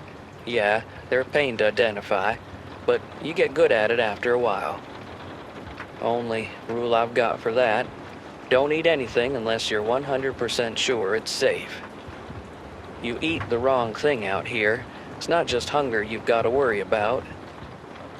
You'll spend the next 12 hours praying you don't die in your sleep. One more thing, noise. If you don't want to attract attention, don't make it.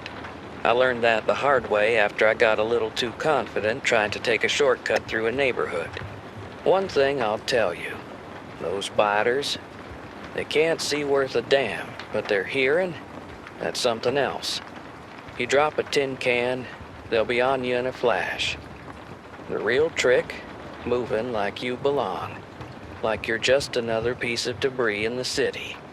If you can blend in, if you can move without drawing attention, you've got a better chance of making it. And look, I get it, I really do.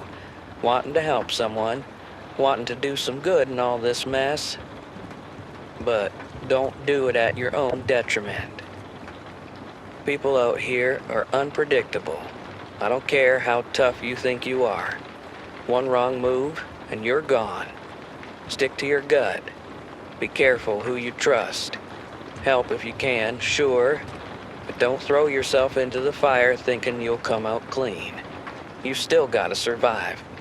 And sometimes that means walking away.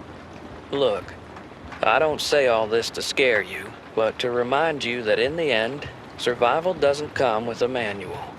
It's about staying calm, staying smart. You might think you can outrun the zombies, but it's not them that'll kill you. It's the mistakes. The lack of food, the lack of sleep, the wrong choice at the wrong time. So, get your head straight, keep your wits about you, and just make it through another day. That's all you need to worry about for now. All right, I think that's enough for tonight. If you're still out there, keep going. Don't let the silence eat you up. Talk to yourself if you have to. Keep your mind sharp. And if you're listening to me, if you found this frequency, then at least we're not alone, right? This is Devin signing off.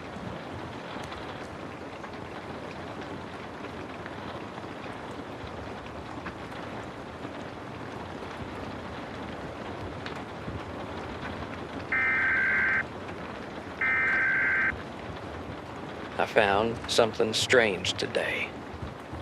Not the usual kind of strange. Not the I stepped over 3 rib cages and a melted mattress kind. Not even the someone carved a message into the wall with their fingernails kind. This was different. This was the kind of strange that makes your teeth itch before you even know why. The kind you don't shake off when you get home, no matter how many times you check the locks or check the gear in your bag. I wasn't planning a long run today. Supplies are still holding, nothing fancy, but I've got enough cans and dry packs to get through the week. But I've been getting restless, and I'm starting to think that's the real danger now, not the biters, not the infection. It's the silence. It creeps in and rots your thoughts from the inside out. So, I figured I'd get out, stretch the legs, check some places I usually ignore. There's a patch of old neighborhoods on the north side, places where nobody ever cleaned up after the outbreak. Not even the early crews. You can still see the overgrown basketball hoops in backyards, dog bowls tipped over on porches, curtains flapping like flags no one pled allegiance to. That's where I was. And that's when I found the building. No street signs anymore, but if you're from Allentown, you might remember it. The Glen Hollow Community Center. Squat, red brick place with a few solar panels on the roof that probably haven't worked since the first blackout. I didn't even remember it existed until I turned down that cracked cul-de-sac and saw the faded lettering above the busted glass doors. I don't know why I stopped. Didn't look promising. Half the building was sunken for water damage, and the entrance had this caved-in canopy that screamed death by falling debris. But something told me to take a look. Might have been that same itch I mentioned, the one that starts behind your ears when the quiet gets too thick. Inside wasn't much to see at first. The reception desk was rotted out, water stains in the ceiling tiles. Some of the rooms were half flooded, and old chairs were floating around like ghost furniture. I walked to the perimeter, found a few unopened supply crates in the gym's back office, probably left during some half-hearted evacuation setup. Took what I could carry, canned pears, a cracked med kit, and a pair of dry socks, which honestly felt like gold. But that's not the part that stuck with me. It was near the north wing, a hallway that used to lead to the community daycare, I think. The walls still had peeling murals, dolphins, suns with smiling faces, cartoon kids holding hands around the globe. But then my eyes caught something strange.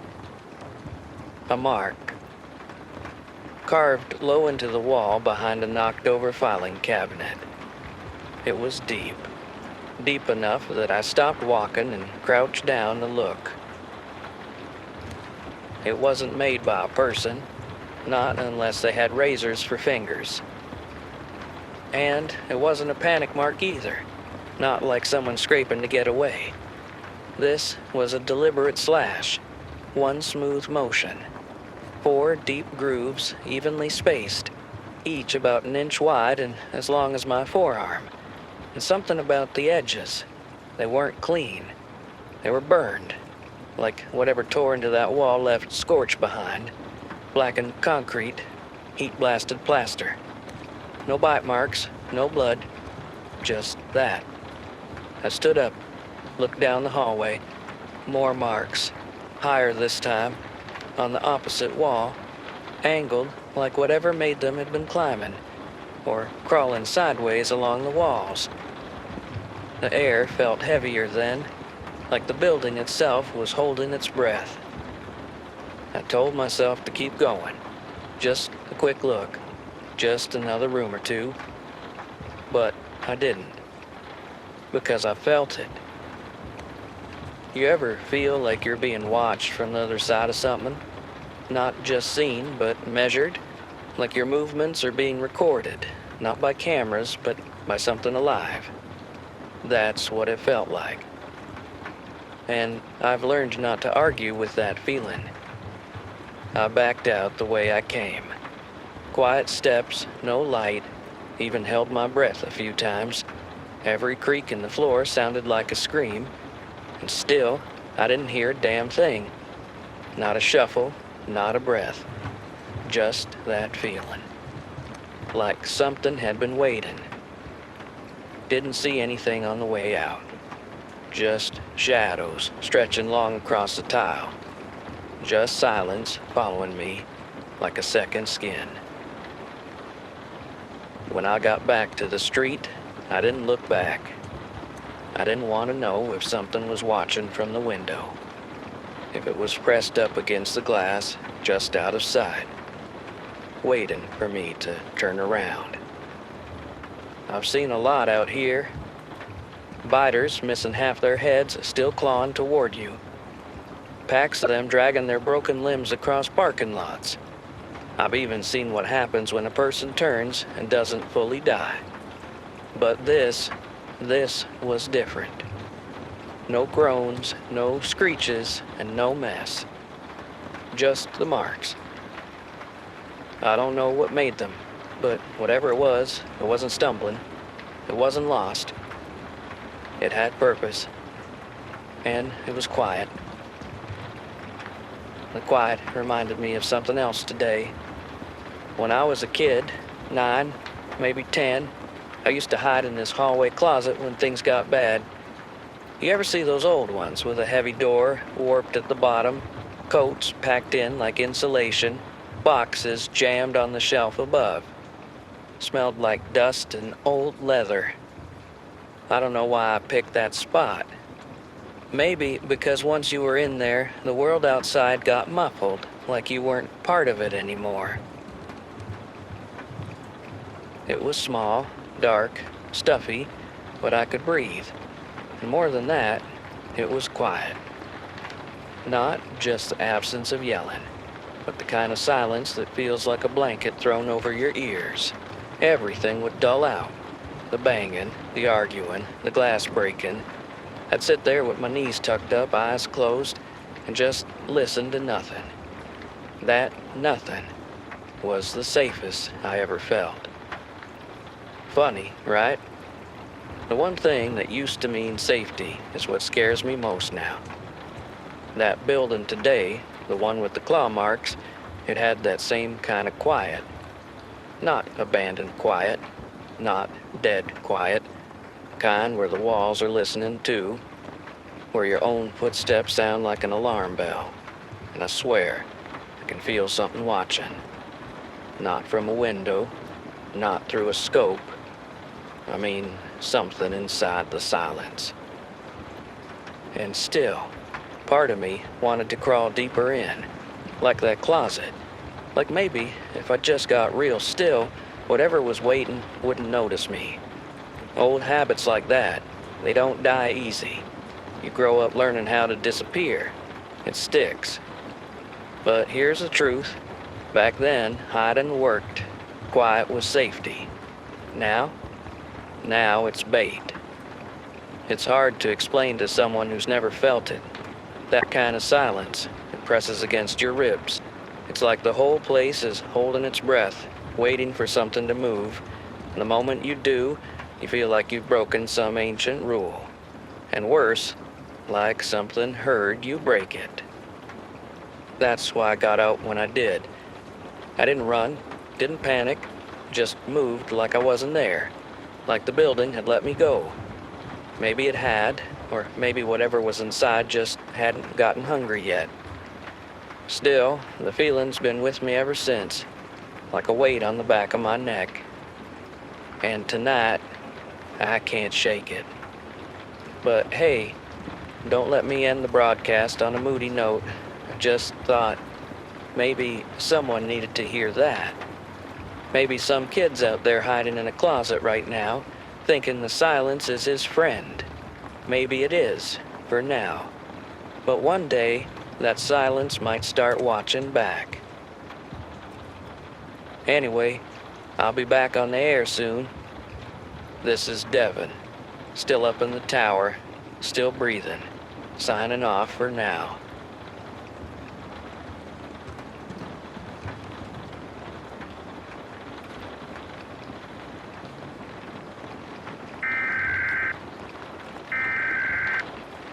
You know, I used to think I knew what I was doing out here. I started talking on this frequency because I thought I had knowledge that might help someone. Maybe a lot of someone's. Figured after a few years of crawling through ruins and ducking teeth, I'd seen just about every flavor of nightmare the world could serve. Thought I understood the biters. Thought I had them figured out.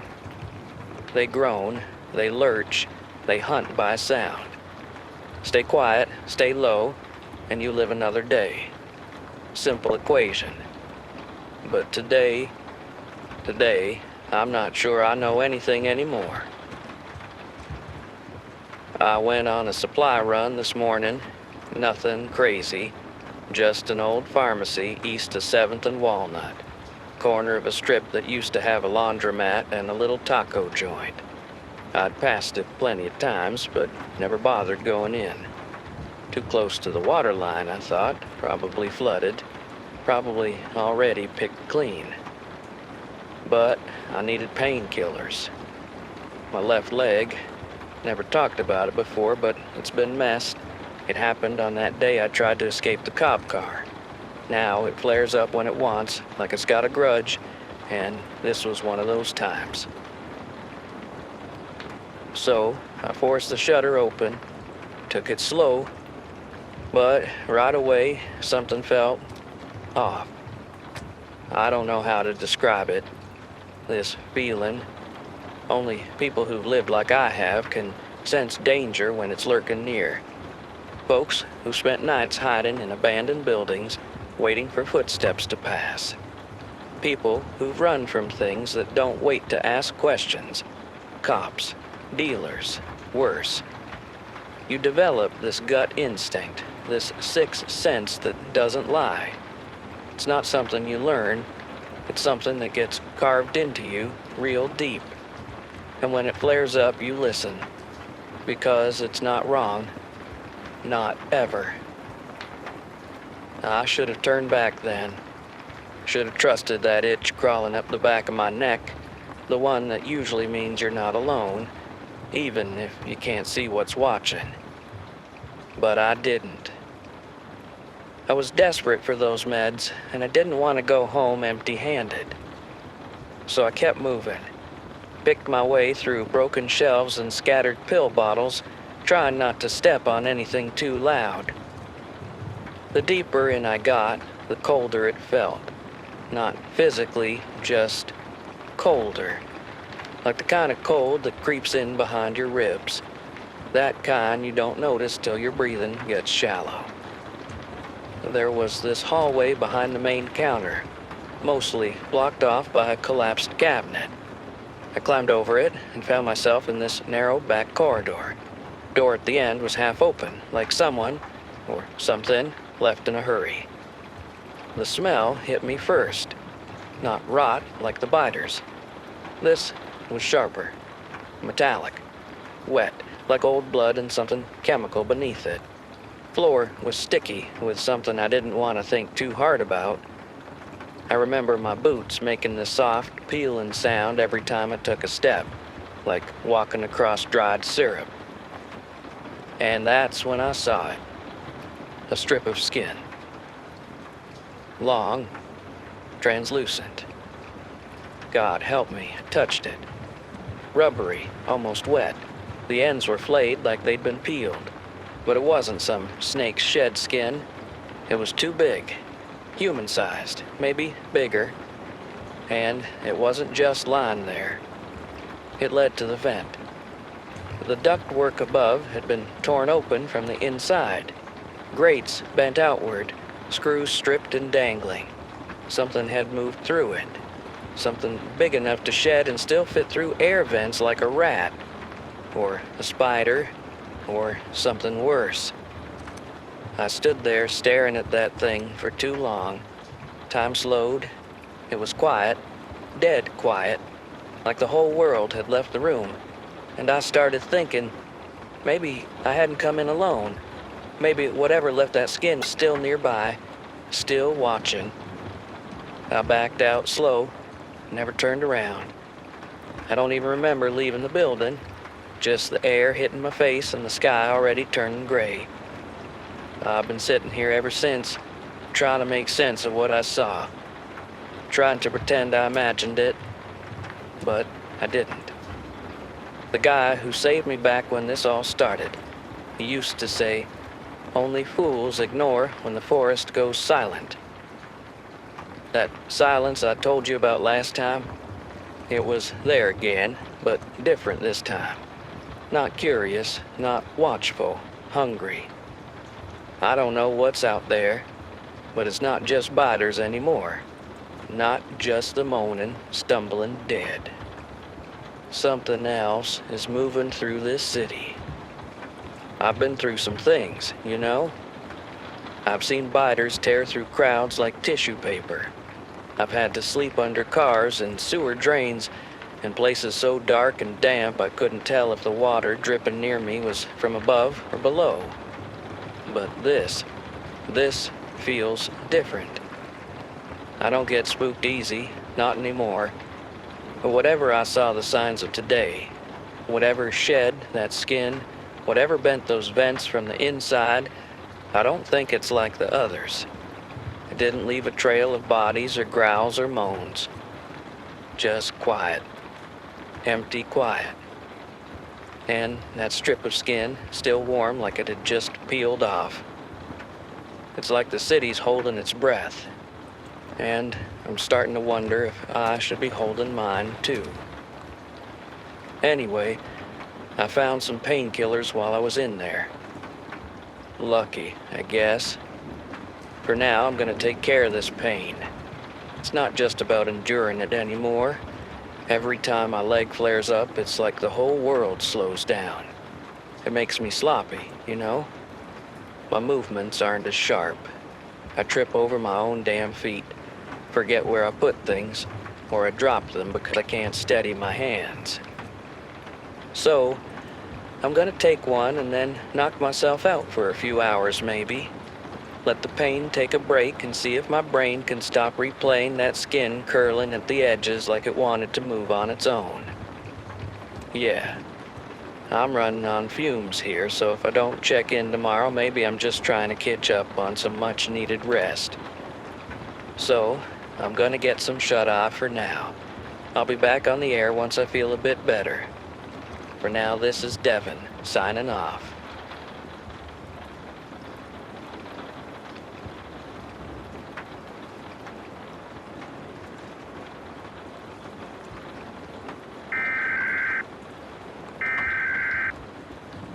Couldn't sleep. Figured I'd turn the mic back on.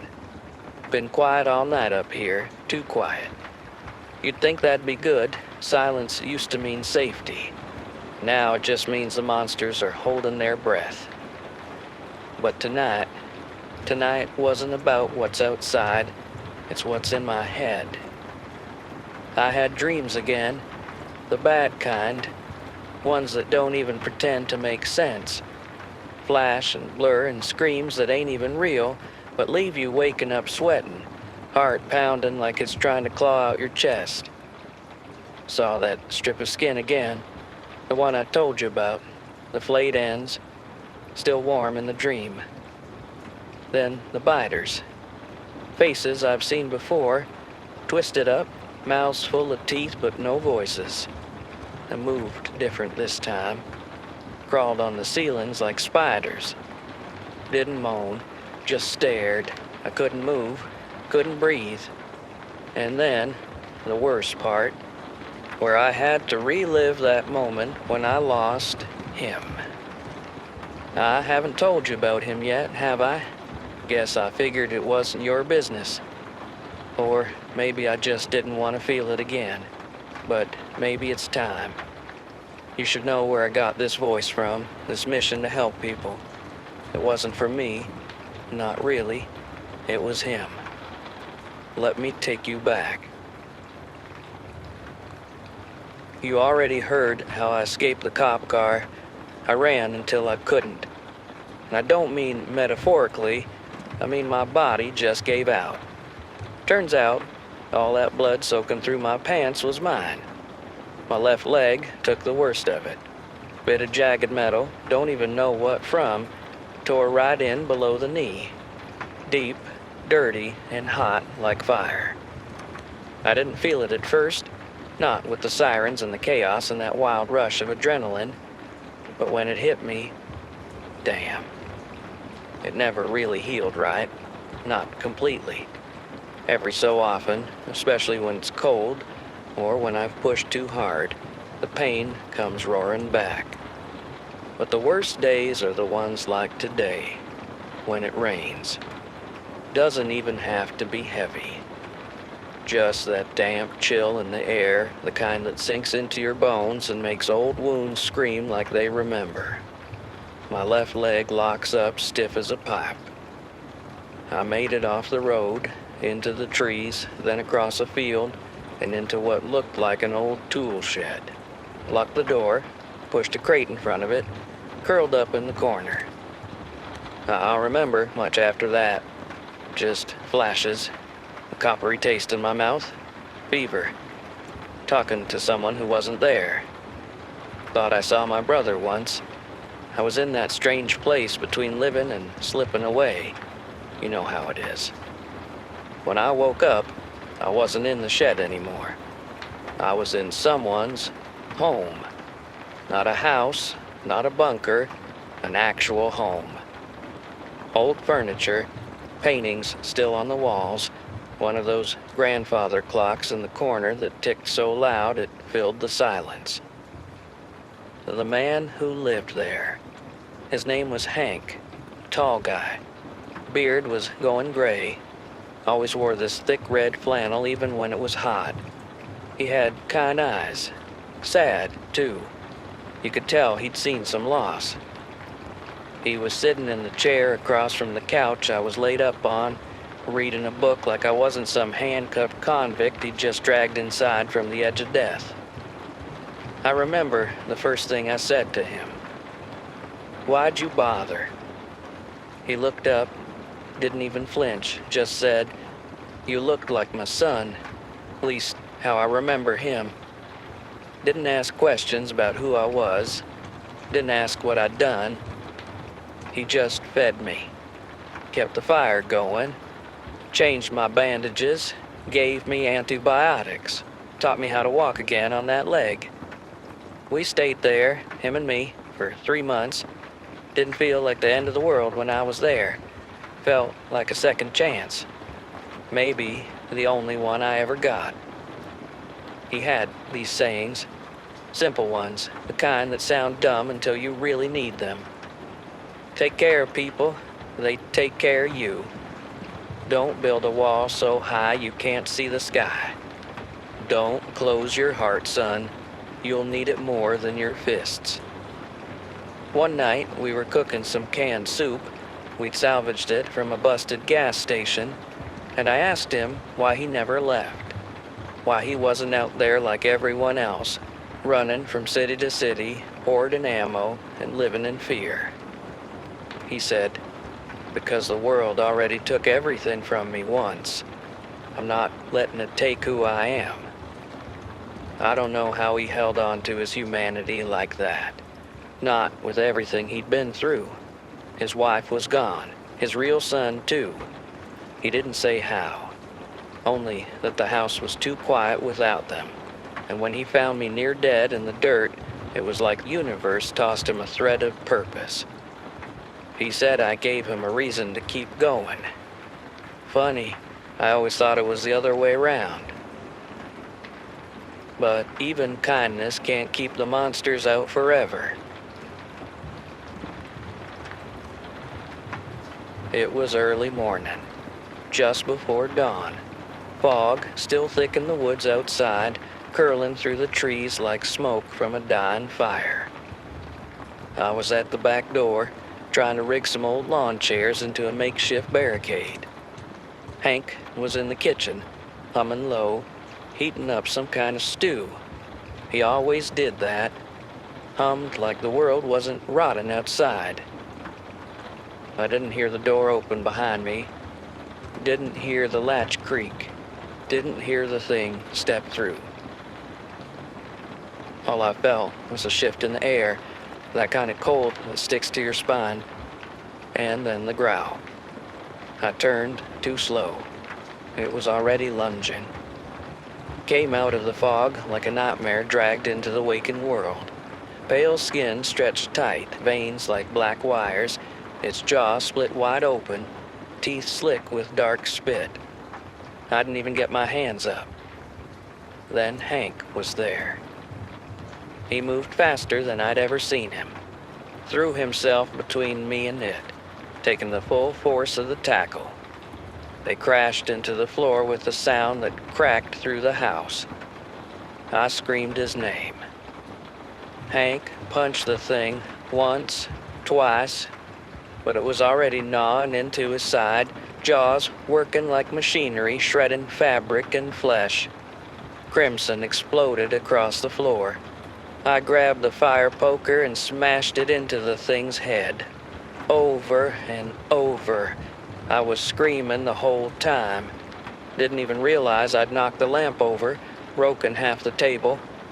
I didn't stop until the biter stopped twitching. And when it did, Hank was already slumped back against the wall. His breathing was quick and uneven. He kept clutching his side like he was trying to hold himself together, like something inside was slipping out that had no business seeing the light of day. I dropped to my knees beside him, hands shaking so bad I could barely keep pressure on the wound. Told him to stay with me. Told him to breathe, that I'd get the med kit, stop the bleeding, patch him up like we always did. But even as I said it, I knew it was a lie. He did too. Grabbed my wrist, looked me dead in the eye, like he was already halfway gone, but still holding on long enough to make sure I heard him. There was this calm in him. Not fear, not panic, just acceptance, sadness, but peace too. He told me I reminded him of his boy. Said it wasn't just the face. I had the same fire. That same lost, reckless fire that gets you into trouble but keeps you moving when nothing else can. He looked at me like a father would. Not mine, but someone's. Said I had to keep going. That someone out there would need me the way I needed him. And I swear, right then, I felt smaller than I ever had. Like I was a kid again. Just helpless, powerless. He told me not to close my heart. Not now. Not after everything. Said the world was full of bad. So much bad you forget what good feels like. But if even one person gets to feel a little bit of it, a little kindness, it's enough to make all the pain worth it. And then he was just gone. I held on to his hand like I could keep him anchored here. But the warmth was already slipping, and all I could do was sit there and remember every damn word. He smiled. Not big, just a little one. Enough to say it's okay now. Then his eyes stopped moving. I stayed there with him for I don't know how long. Didn't scream, didn't cry. Sorry for the ramble. I just had to get that out. I'm gonna try to sleep again. If you're out there listening and you've still got someone left, hold on to them, tight. If you don't, maybe be that someone for somebody else. Sometimes the only reason we keep going is because someone else once gave us a reason. This is Devin, signing off for now. And Hank, if you're up there somewhere, thanks for seeing me.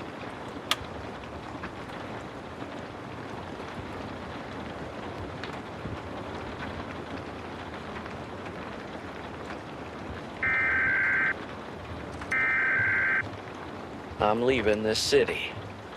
Ain't safe here. Not anymore. Not after what happened today. The painkillers I'd found before barely numbed the pain. My leg's been getting worse.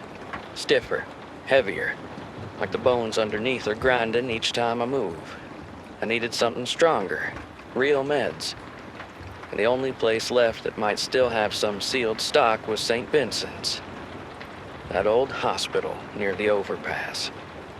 Most people avoid it now, and I get why. But I didn't have a choice.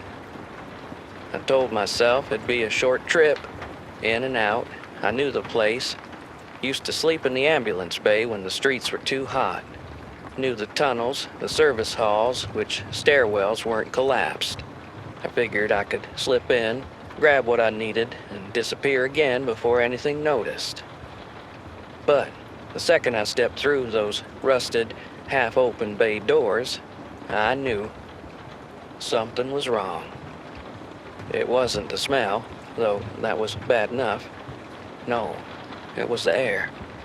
Thick, charged, like a thunderstorm was waiting inside the building, crouched in the shadows. I moved slow, sweeping the halls with my flashlight. That's when I found it. A mirror. Cracked, dusty. But that's not what made me stop. The glass was scratched. Deep, not like it had been broken in a fight. These were carved, deliberate. Vertical slashes and loops, some wide, some tight, like spirals. They weren't random. They were patterned. I leaned in, trying to trace the markings with my eyes. They repeated. Same arrangement. Again and again. Like someone or something had been trying to draw symbols. Over and over. Practicing, copying, like it was learning. That's what chilled me most. The intent behind it. Whatever did this wasn't flailing. It was thinking. I stood there for a minute, frozen, just breathing and watching the light dance across the gouges. Then something snapped in me. Survival instinct, maybe. I turned away and made for the lower floors. Had to focus. Still needed the meds. I reached the old pharmacy. Half the cabinets had already been looted, glass smashed, shelves stripped bare. But somehow, behind a panel that had collapsed inward, I found a bottle, sealed, dusty, but intact. Real opioids. Probably expired, but I didn't care. I nearly laughed just holding them. My hands shook when I pocketed them. And then I saw it, just beyond the counter. A trail. Not footprints. No boot marks. These were long, broken drags. Like someone or something had been sliding its body across the floor. Smeared dust. Bent tiles. It curved toward the far wall, then up. That's what stopped me. The marks didn't end at the wall. They climbed it. And then they vanished into the ceiling, right where the panels were pulled down. Like something had just slid up, easy as breathing, and disappeared into the ducts above. I didn't want to believe it, but the tiles were bent, not falling down. Pushed up from below. And that's when I heard it. Above me. Slow, heavy. A dragon noise. Metal on tile, or maybe not metal, maybe skin. It was subtle, like something didn't want to be heard. It shifted its weight once, paused. Then again, right above where I was standing. I killed the flashlight. Stood still. Didn't move. Didn't even breathe. Just listened. The noise stopped. I looked up and I swear, for just a second I saw dust raining down through the vent. Fine as ash. It knew I was there. It had stopped to listen. Not to hunt. Not yet. To study. It was like being inside a lion's cage and realizing it isn't hungry yet. But it might get curious. I don't remember leaving. Not clearly, just flashes. Pushing through the side door, making it into the alley.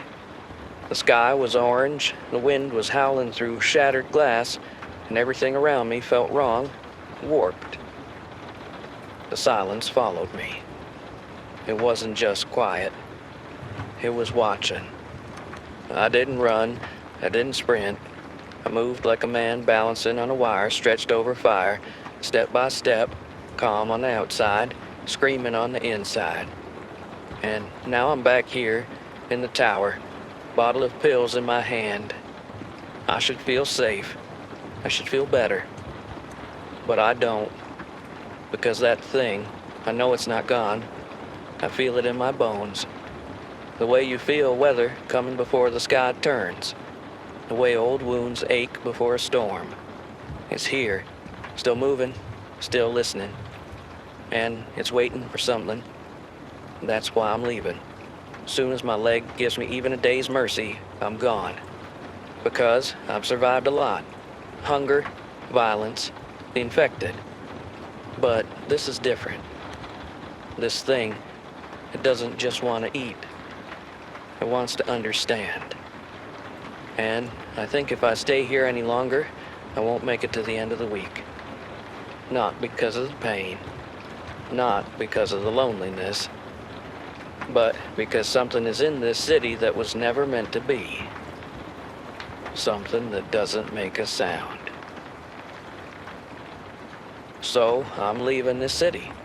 As soon as my leg gives me even a bit of leeway, I'm gone. But don't worry, I'll check in one last time before I go. Until then, this is Devin, signing off.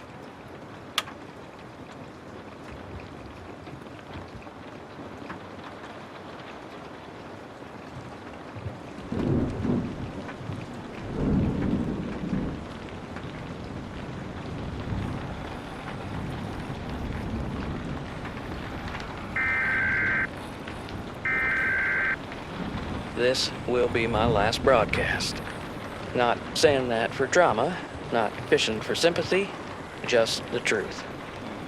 To be honest, I never thought I'd be making a broadcast like this. I waited 2 days.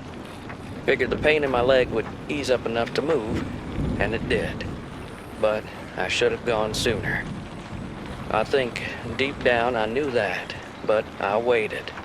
And while I waited, something shifted. So now, before the end catches up to me, however it comes, I want to tell you what happened. If anyone's still out there listening, maybe it'll help. Maybe it'll make a difference. Maybe it's just something someone ought to know. I was packing for the road. Had everything lined up: water, food, the pills that let me walk, my knife, a crumpled map, scribbled with all the routes I thought might still be safe. Flare gun strapped to a drop leg rig just in case. I was halfway through stuffing it all into my bag when I heard it. A soft stirring from the ceiling. Not the roof, inside the ceiling. Like something was dragging itself through the ducts or rafters just above my head. I froze mid-step. Tried to tell myself it was the wind, just a branch scraping. Then there was a loud crash.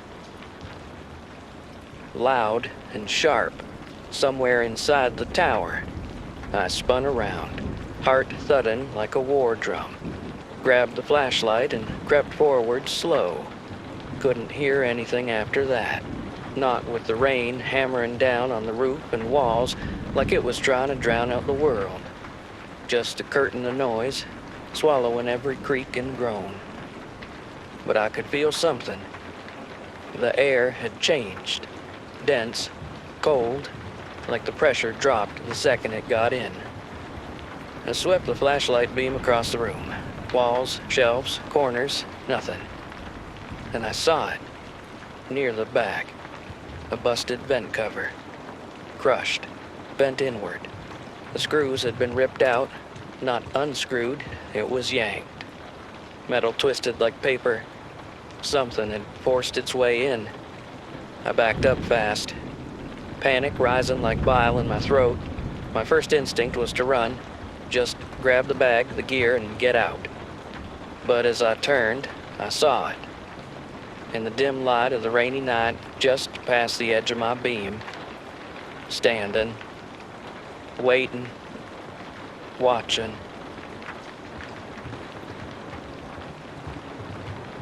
At first, I thought it was smaller. Almost too small to be the thing I had feared.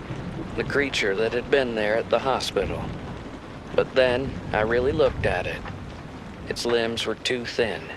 Too contorted to be anything resembling human. Its arms, if I could even call them that, were bent at unnatural angles, joints cracking and popping as they shifted like the creaking of old bones under too much weight. That's when it hit me.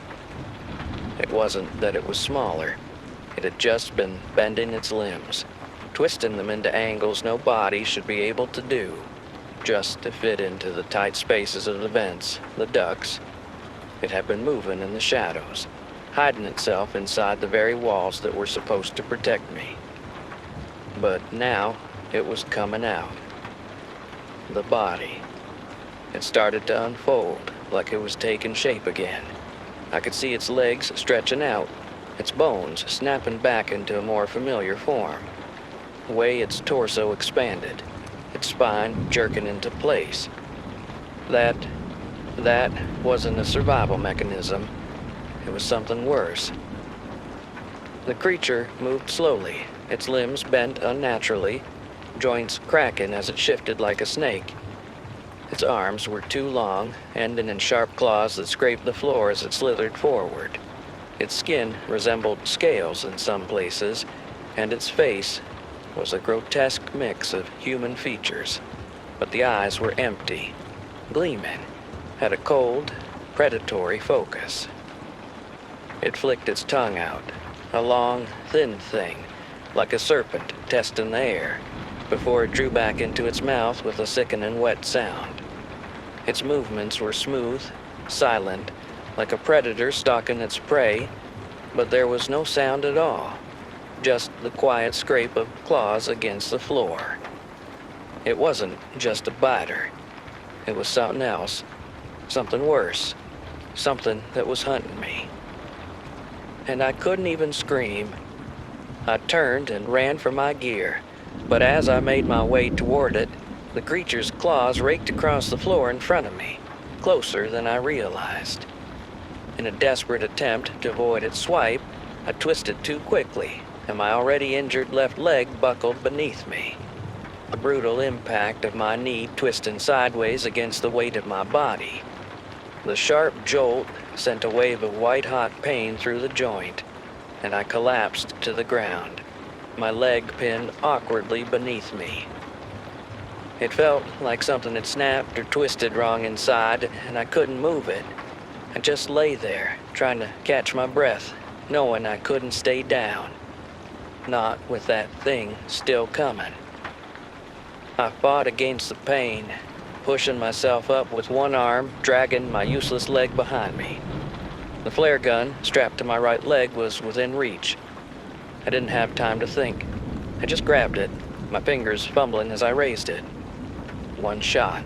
That was all I had. No strategy, no plan, just survive. I fired. The flare hit its left eye. It screamed, and the sound that came out of it was like nothing I'd ever heard before. High-pitched and shrill, tearing through the stillness of the tower. The light from the flare ignited its skin, and the creature recoiled, thrashing, its claws raking through the air as it stumbled backward. But it wasn't enough. The flare blinded it, but the creature was still alive. It writhed on the floor in agony, shrieking like an animal caught in a trap. I didn't know what to do next. I was frozen, my body locked in fear, but then instinct kicked in. I glanced around. The tower was cluttered with all kinds of junk, metal debris, shelves full of discarded equipment. Without thinking, I hobbled across the room, my legs screaming with every step. I grabbed the shelf from the corner and, using all the strength I had left, I shoved it in front of me, dragging it like a makeshift shield. My leg buckled with each painful step, almost making me fall flat on my face, but I pushed through it. I shoved the shelf into the creature, forcing it backward. The impact was enough to send both the shelf and the creature crashing through the glass. The shards exploded outward, and I almost went with them, my momentum nearly sending me tumbling right out with the creature and the shelf. I caught myself at the last second, my heart hammering in my chest as I staggered back from the edge. The beast let out a guttural, earth-shattering shriek, a noise that seemed to echo forever in the hollow space of the tower. The sound rattled the walls, shaking the entire building as if it was about to collapse. I had heard it. I had managed to injure it enough that it had to retreat. It laid there for a while in the ground before, slowly, it managed to slip through a vent in the side of the building, its body slipping out of sight, vanishing into the shadows. I thought I was safe. I thought the worst was over. But I was wrong. As the silence settled, I tried to catch my breath, my body shaken with adrenaline. My leg, the one that had been giving me so much trouble, burned with an intensity I had never felt before. I couldn't put weight on it anymore. I stumbled, nearly fallen, but caught myself against the wall. That's when I heard it. A distant growl. Then another. And then, all at once, the building was filled with the sounds of scraping claws, moans, and groans. The horde was here. I knew it the moment I heard them. The shriek, the one the creature had let out when it fell, had drawn them. It had been loud enough to shake the very foundation of this place, and now the biters were on their way. They were close. So close. I had to move. I had to leave, but my leg, I didn't know how much longer I could hold out. I tried to make it to the ladder, but the pain in my leg was unbearable. Every step sent a wave of agony shooting up my spine. My breath came in shallow gasps. My body was shutting down. But I couldn't give up now, not when I was this close to getting out. I looked over at my backpack. The map, the water, the pills were all right here. Everything I needed was right there, but my leg just gave out. I took a deep breath, had to try. I pushed off the wall and took a stumbling step forward, but my leg buckled beneath me, and I crashed to the floor with a sickening thud. Pain shot through me like a lightning bolt. I screamed before I could stop myself, raw, desperate, loud enough to echo through the tower, loud enough to let every last biter know exactly where I was. I laid there, face pressed against the cold metal floor, rain tapping above me like a countdown. My vision blurred for a second. Whether from the pain, or just everything crashing down at once, I don't know, but my leg just gave out. But even if by some miracle I could move it, it's still too late. The biters are already gathered below, clawing like they know I'm up here, like they're trying to finish what the creature couldn't. And me? There's no chance. I can't escape now. Even if I somehow manage to fix my leg, I'm surrounded. There's no way out. This is it. The only thing left for me was to let you guys know. So I crawled out, dragged myself across the floor to get my painkillers, to numb the pain, just enough to move, just enough to reach this transmitter and speak, to inform you before I'm gone. To be honest, I think I had more time. Thought I'd survive longer, but I guess this is just a bill coming due. I'm paying for my sins. My mind goes back to Hank, like I can see his face, the way he had looked at me on that last morning we spent together. His final words still echoed in my mind. Don't close your heart to people, Devin. There's bad in this world, real bad most times. But if someone even receives a small good, it makes everything worth it. I didn't deserve those words. I hadn't earned them. I'd let him die. And now I was going to die too. But God, He believed in me. Even when I didn't believe in myself. even when I was still that scared kid with a criminal record and no future, shaking in the corner of that abandoned garage while the world burned outside. He saw something in me, something worth saving. He gave me food, shelter, his stories. Hell, he gave me hope. And when it came down to it, he gave his life. For me. And what did I do with it? Sat in a tower, hid from the world, talked into a mic and hoped someone was listening. And I don't know if that's enough. I don't know if I'm enough. The scratching is louder now. They're closer. I don't have much time left. My legs useless. My arms are shaking. My head's swimming. I can barely keep my eyes open. But I can feel him. Hank. Like he's here with me. Not in some ghost story way, but in the weight of his words, in the memory of that worn-out jacket he always wore, and the warmth he left behind that never really faded, even in this cold world. And maybe, just maybe, that's what I was meant to do. Not to survive forever, not to fix this broken world, but to pass it on. The kindness, the memory, the good. If anyone's still out there, please remember him. Not me. Not Devin the thief, the runaway, the voice on the radio. Remember Hank. Remember what he said. Don't close your heart. If you've been listening, if you're still out there, thank you for giving me purpose, for making me feel like I wasn't completely alone. And if any of this helped even one person make it one more day, then maybe Hank was right. Maybe it was worth it. I'm cutting off the transmission now, save you the horror for what's about to come next.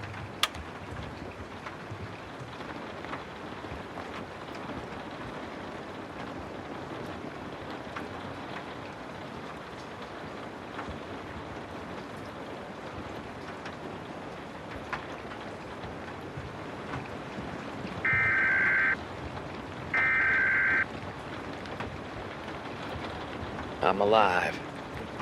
I can't believe I'm saying that, but I am. I should be dead. I was ready for it. Hell, I'd already made peace with the idea, said my goodbyes into a dead mic, waiting for the scratching at the walls to turn into teeth on my throat. I was a goner. Nothing short of a miracle could have saved me. And that's exactly what happened. I almost didn't believe it when I first heard the noise. I'd been drifting in and out, barely conscious. My leg was still killing me. The pain was a constant, gnawing reminder of how close I'd come to the end. The sound in the distance was faint at first, too faint to trust. At first, I thought it was just my mind playing tricks on me, my exhaustion, my desperation, twisting sounds into something I wanted to hear. But then it came again. The unmistakable sound of a helicopter. It wasn't my imagination. I could hear the rotor blades slicing through the air, the hum growing louder as it approached. The sound of a helicopter. I'd heard that in the past, in the days before everything went to hell. But hearing it now, I couldn't comprehend it. I heard the chopper land. Felt it too, as a whole tower vibrated from the impact. My heart pounded in my chest. I almost thought I'd faint, but I didn't. I had to know. I had to know who it was. Footsteps echoed in the tower, heavy and determined. There was something purposeful about the sound, something human. I couldn't move, couldn't say anything. My mouth felt dry, and my body refused to cooperate. I saw the man coming in and blinked through the fog of pain and confusion, trying to focus. All I caught at first was his jacket and the cap pulled low, shadowing his face.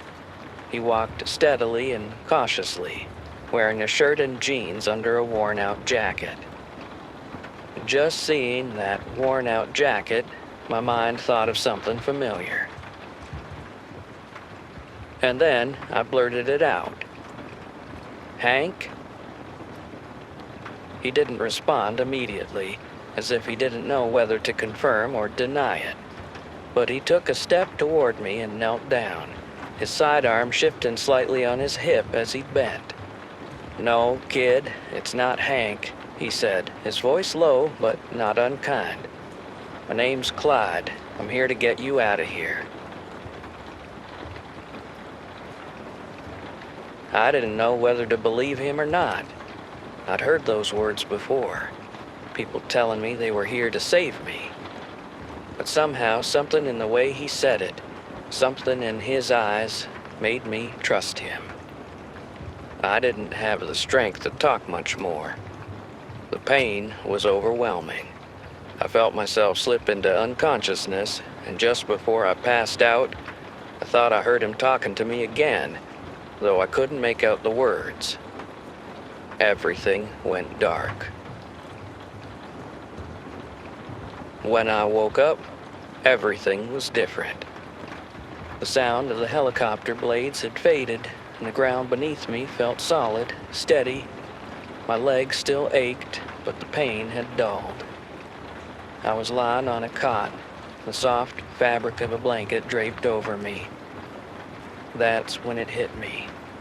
I wasn't in that damn tower anymore. I'd been carried out somewhere safe, somewhere else. I was alive. I slowly opened my eyes, and there he was, Clyde, sitting next to me, his face still weathered and worn, but with a glimmer of relief in his eyes. He looked like he'd been through just as much as I had, maybe even more. He told me he didn't think I'd make it, that I was in worse shape than anyone he'd ever found. That weary gladness, the kind you hear when someone spent so long losing hope they almost forgot how to believe again. That's what I woke up to.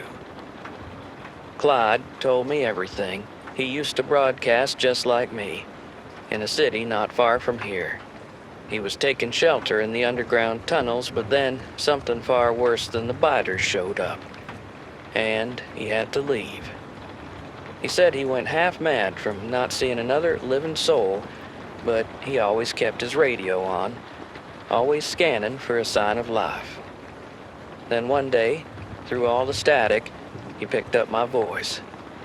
He wanted to reach me on the radio, but there wasn't a single working broadcast system where he was. He knew that I was in that tower in Allentown, but the problem was the roads were choked with biters. He had no clear path in. His luck came in the form of an old helicopter in a broken-down hangar. Rusted, wiring chewed through by rats, but the engine still turned. He spent days jury-rigging it back to flight-worthy, scavenging parts and praying the rot hadn't claimed the rotors. He was nearly finished fixing it when he heard the broadcast where I said I was planning to leave the city because I was afraid of the creature in the hospital. He knew that I was in danger because he had a similar situation before. But worse than that, he was scared of losing contact with another human being. So he got the chopper running as fast as he could and came straight here, just in the nick of time. We're currently in a different city now, holed up in another emergency broadcast tower. The place isn't ideal, but I chose it because I wanted to let everyone know that I'm alive, and that's why I'm doing this broadcast. I know you're all out there listening, hoping for a signal. Well, here I am, and I'm still alive, for whatever that's worth. I understood now. Hank was right all along. He always said not to close your heart to people, no matter how bad things got. And for the longest time, I didn't get it. I kept my distance, focused only on surviving, thinking that if I didn't trust anyone, I'd be safer. But after all this, after everything I've been through, I get it now. When he said it, Hank wasn't just talking about survival. He was talking about hope, about not letting the world turn you into something cold and disconnected. I couldn't shut myself off from people, even when every part of me wanted to. There's a reason I'm still here, because even in the worst of it, Hank saved me from the darkness, showed me kindness that I never thought was possible. So, Clyde and I have decided we'll be moving from town to town, searching for survivors, hoping to find more people who haven't given up yet. We're not just looking for a way out anymore. We're looking for a way to keep going, together. Every step we take, every risk we face, it's all for the chance to find even one more person who's still hanging on, just like we are. I know what it's like to feel alone in this, to feel like everything's fallen apart and there's no one left to help. So we'll keep moving, we'll keep fighting. We won't stop until we found every last soul out there that's still worth saving. And when we find another tower, I'll be back on the air, giving you everything I've got. So, if you're someone who needs help, reach out to us and we'll be there. But if you're doing fine yourself and just want to hear another voice on the radio, keep listening. When the time comes, I'll be back. But for now, this is goodbye.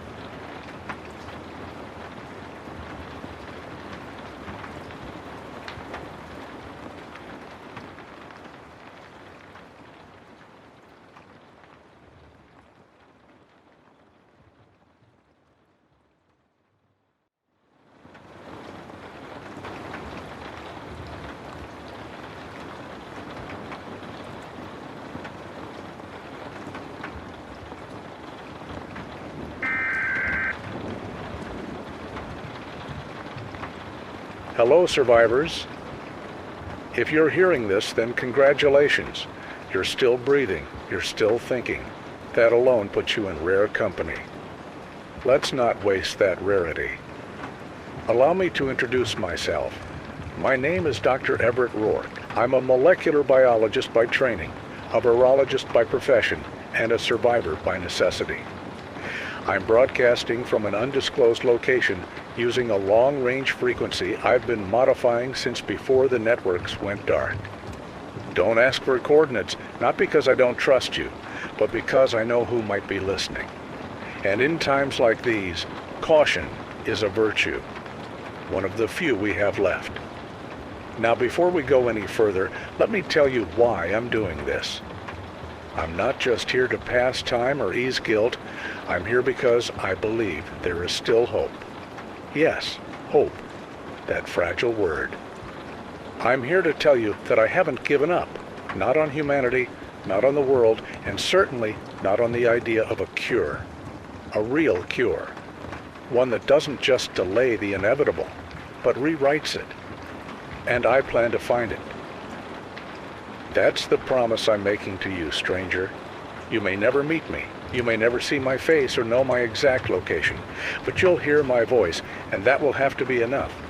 I will speak each night. I will share my progress. I will offer instruction, guidance, updates, and yes, sometimes just the sound of another human being talking, because I know how heavy silence can get, especially now. But before I take you into the science, the processes, the theories, the grim logistics of what I'm attempting, you deserve context. You deserve to know not just what I'm doing, but who I am. Because this isn't just a lab experiment, it's personal, every inch of it. You see, this lab, this transmission, it's all coming from my home. I live with my wife Elena and our twin sons. Our house sits about 3 miles off-grid, nestled into what was once a quiet, wooded retreat, a place we bought years ago for peace, for privacy. A place to host lectures, dissect theories over wine, maybe even let the boys run around without neighbors squinting through their windows. But I saw the signs. long before the word pandemic was used on television with that measured, fake serious tone they reserve for stock market crashes and foreign wars. I saw the drift in pathogen patterns, the unnatural mutation rates in animal populations, the silences in peer-reviewed journals where there should have been data. Patterns, always the patterns. I didn't panic, I prepared. While others were still hoarding toilet paper and arguing about mask mandates, I was converting our wine cellar into a biosafety level 3 lab. I retrofitted the storm shelter with independent oxygen filtration, multiple stage airlocks, lead-lined walls, and radiation shielding, not because I expected nukes, but because you can't always predict the shape of desperation. I built solar redundancy, rerouted our water through industrial filters, stockpiled nutrient-dense food, and gathered a library of physical textbooks. Physical, not digital. Paper doesn't get wiped by EMPs. People laughed, colleagues, friends. Even Elena gave me that look sometimes, the patient, slightly amused glance of a woman who loves you, even when she's sure you're overreacting. They thought I was being paranoid, that I was building a bunker because I was afraid, but they misunderstood. I wasn't afraid of collapse. I was afraid of being unready. Because collapse was always inevitable. And now, well, look who's still transmitting. The roads are empty. The cities burn at night. The screams are less frequent than they were a month ago, but they haven't stopped. The infected, or whatever you want to call them, zombies, monsters, reanimated hosts, they don't feel fatigue. They don't mourn. They don't negotiate. They are hunger given form, and they do not stop. But I'm still here. My family is still here.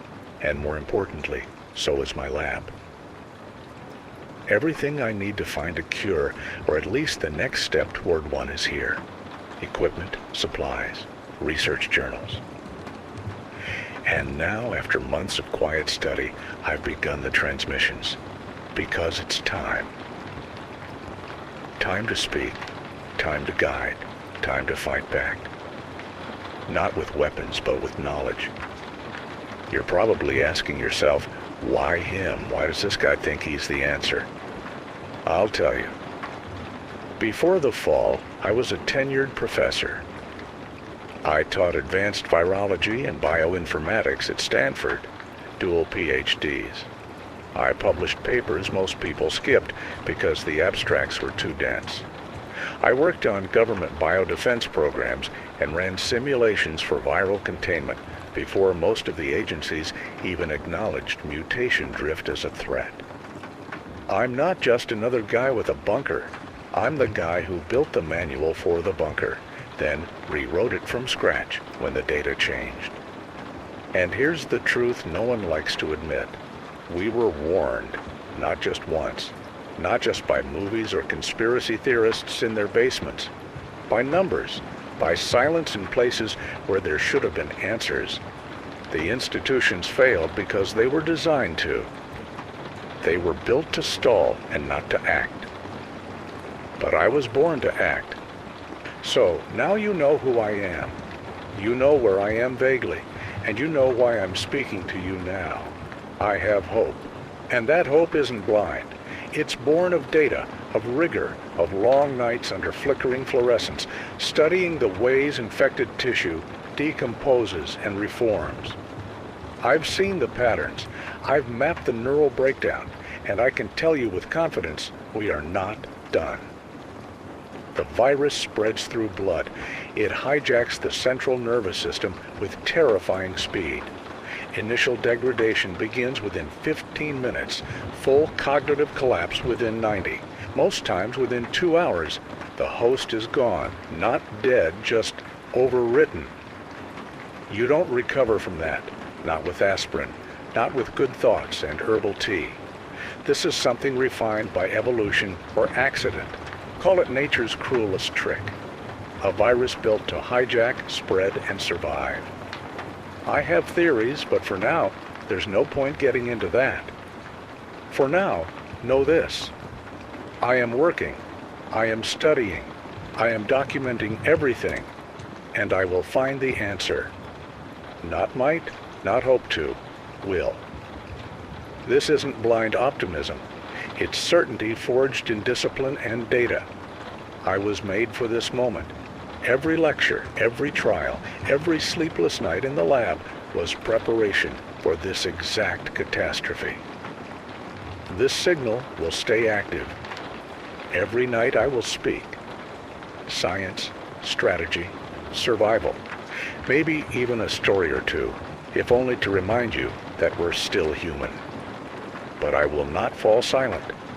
Not until the cure is real. Not until the world begins again. Let the infected roam. Let the cities burn. Let the old world collapse under the weight of its own cowardice. I haven't collapsed, and I won't. Because someone has to survive. Someone has to rebuild. Someone has to save what's left of this species. And it won't be luck. It won't be chance. It will be me. I will be the one who saves humanity. Remember that. Tune in tomorrow night. I'll be here, always.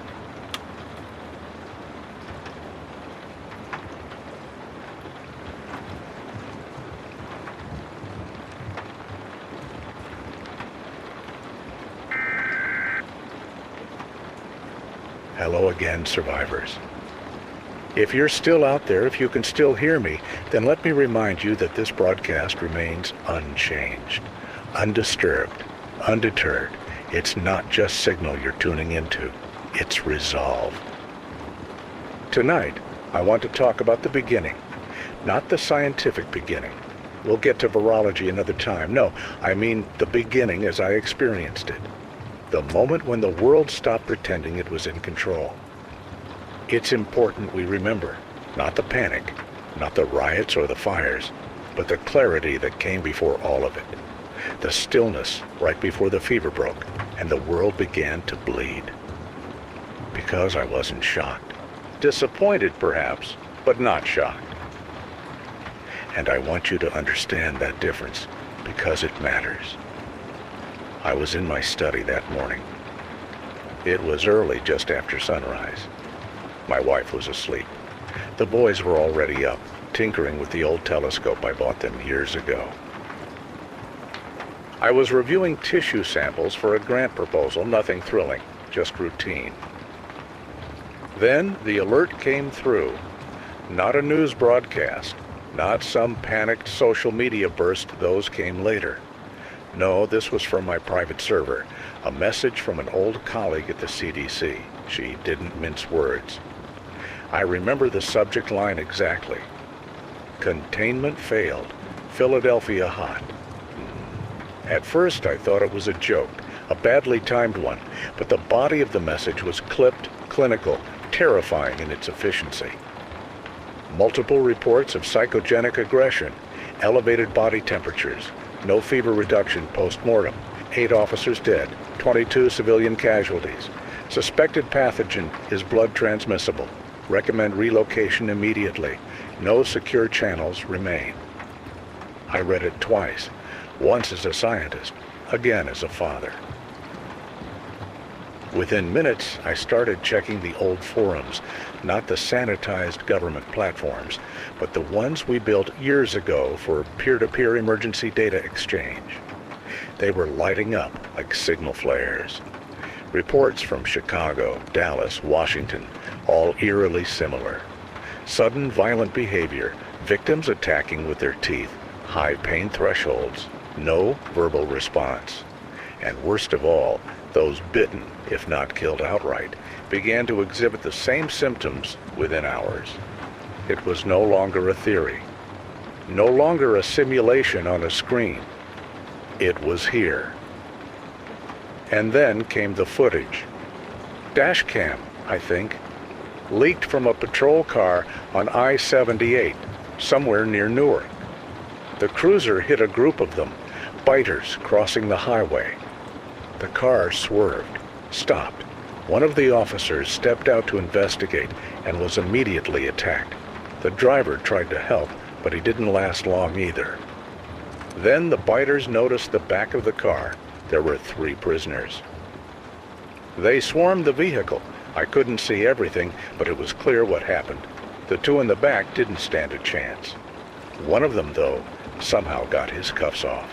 He slipped out through the chaos and ran. That prisoner was the only one that got away, and that irked me. I remember thinking, even in that first hour, I hope they catch him. Because if there's one thing this world doesn't need, it's fugitives. Monsters don't get redemption just because the rules changed. If the biters didn't get him, I hope something else did. But that was the moment I decided. No time to wait. No time to see how the government would respond. I had contingency plans for exactly this reason. I woke Elena, gave her the shortest explanation possible, told the boys to grab the go bags and load the car. Within 15 minutes, we were on the road, driving northwest toward the estate. I used the back routes, the ones no one remembers unless you've spent your life studying them. We didn't stop, not once. The world hadn't fully realized what was happening yet. That was our window. By the time we passed the last service station, I started to see signs, broken windows, overturned bins, a shopping cart abandoned in the middle of the road, smeared with something dark and drying. But we went on. We reached the estate just before nightfall.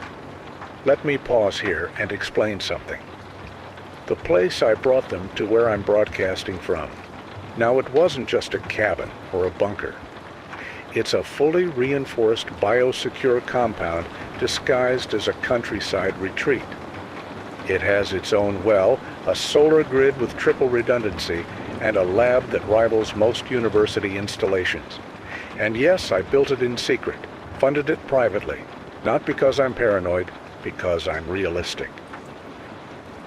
Once we arrived, we immediately sealed the main gate, locked down the perimeter, activated the shielding protocols, and we haven't left since.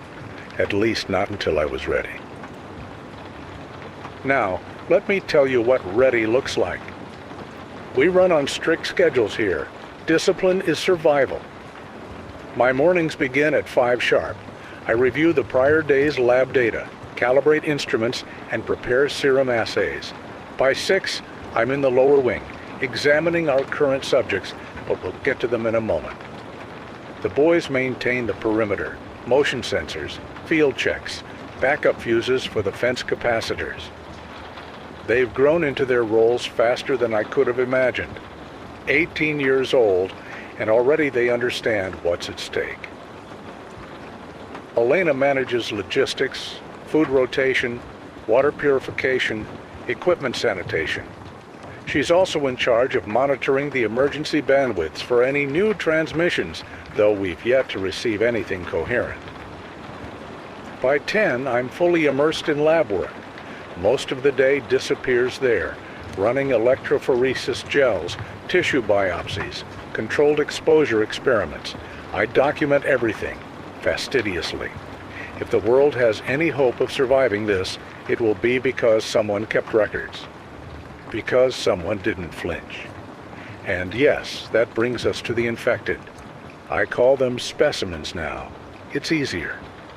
Clinical language serves a purpose not to dehumanize, but to maintain focus. I know some of you listening might recoil at the idea. You'll say they were once people, that they had names, families. You're not wrong, but they're not people anymore. They're pathology made flesh. You've been patient with me so far, and for that, I'm grateful. I said I would be honest, and so I will be. Everything I've told you until now, the retreat, the routine, the family, the early chaos, that's context, necessary background. But we've come to a part that may sit poorly with some of you. The kind of work I do now, the kind that's necessary, isn't clean. It isn't gentle. And to explain that, I need to tell you how I catch them. Let me be clear. Capturing these specimens wasn't something I wanted to do. I'm not a hunter. I'm not a soldier. I'm a scientist. My tools are pipettes, microcentrifuges, and compound microscopes, not cages or tranquilizer darts. But the world doesn't care what you're comfortable with. It demands adaptation. 5 days after we sealed the gates of the estate, I knew observation alone wasn't enough. I needed subjects, live infected samples.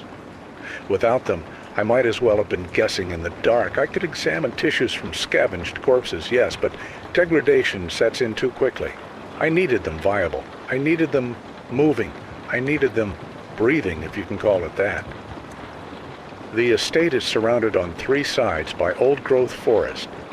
Back when this was still just a country retreat, I used to walk those woods with my boys, pathfinding, watching deer, even cataloging fungi for their amateur biology journals. It's beautiful terrain, untouched, dense. Now, it's a buffer zone, a natural barrier between us and the worst of the collapse. But those same woods, the ones that once framed our peaceful isolation, have changed. They've become a kind of corridor, a quiet trail of death. The infected drift through like cattle, slow and mindless, guided by whatever fragments of instinct still drive them. They follow scent, noise, maybe even memory. I realized early on, if they're going to keep walking through my backyard, I might as well put that to use. So I built a trap. Nothing elaborate. Like I said, I'm a scientist, not a hunter. I didn't have military-grade steel or industrial tools lying around, just old fencing, a few steel plates from the perimeter upgrades, some garden tools, and metal shelving from the storage shed. I used what I had. The trap is set beyond the edge of the estate, out of direct sight, down near a dried-up creek bed between 2 twisted oak trees. It's quiet down there, hidden.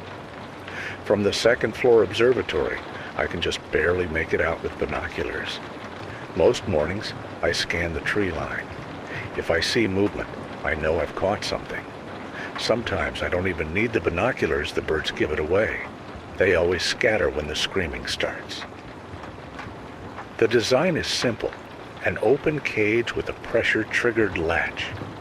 Once the infected step inside, the weight of their own body slams the door shut behind them. Crude, yes, but effective. It holds 2, maybe 3, before I need to reinforce it. I bait them with sound. A battery-powered speaker, nothing fancy. I've recorded distress calls, looped to play every few minutes. Moaning, crying, just enough to spark whatever faint recognition these things still respond to. Sometimes I just use static. It works. They come. No, I don't go every day. Only when I'm sure. Only when I see movement. When I know it's worth the risk. Now I've been asked, or well, imagine the question. Why not study them in the trap? Why risk getting close? Use a scope. Set up a camera. Stay at a distance. Because science doesn't work that way.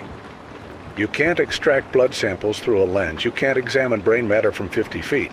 I need tissue, fluids, direct access to the infection, to the biology. That means contact. It's become a ritual now. A process so practiced I could almost do it in my sleep if I ever allowed myself that luxury. The night before a retrieval, I begin preparations. First, I sterilize the holding lab. That's where I keep them after retrieval. Every surface, every instrument wiped, disinfected, sealed. Then I run through the containment protocols, cage locks, ventilation systems, biohazard disposal checks. Nothing is left to chance. Next, I load the sedative cartridges. Each one pre-filled, labeled, and slotted into the injector.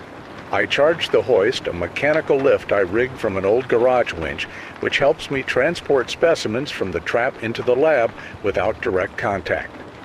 Everything is pre-measured. Everything is clean. The next morning, I suit up. Always the same order.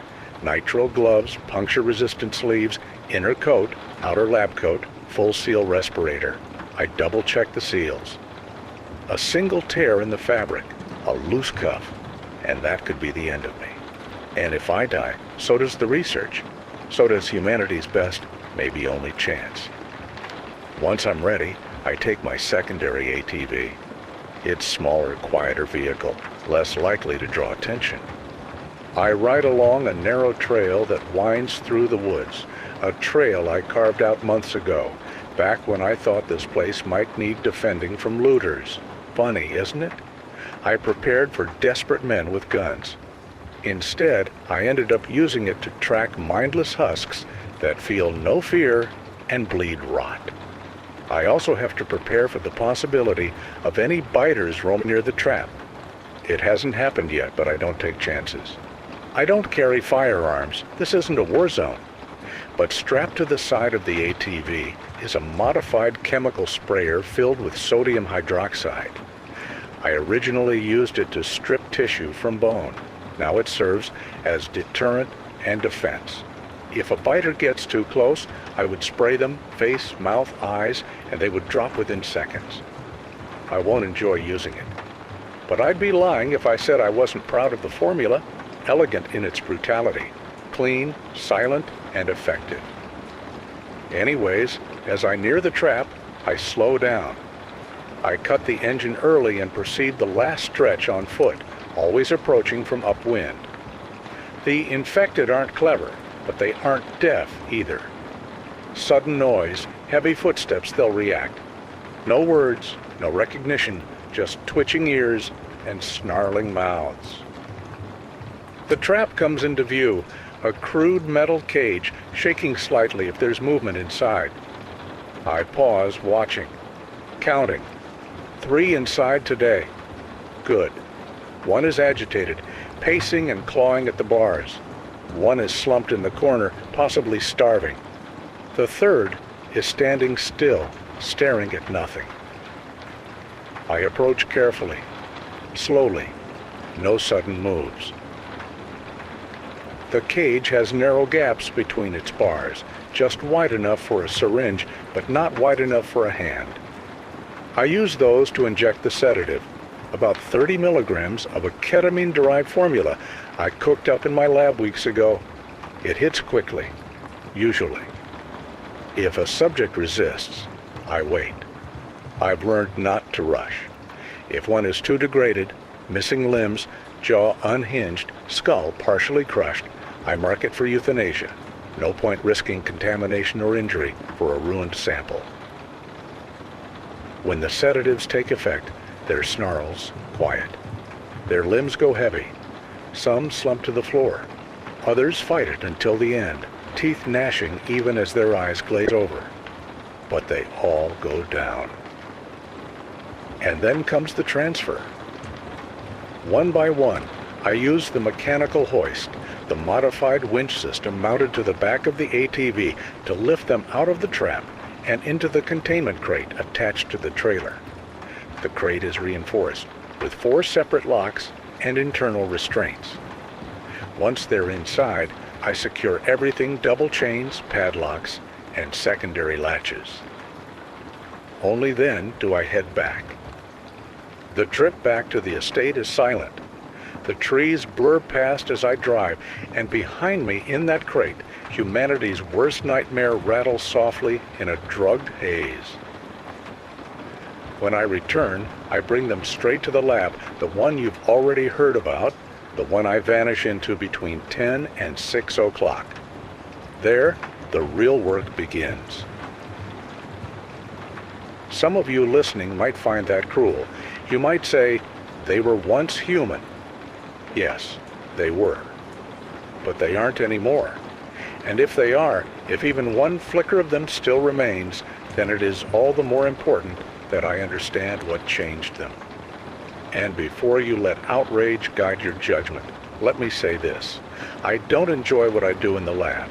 This isn't some madman's playground. I take no pleasure in the suffering these creatures endure, but I endure it alongside them because this work is necessary.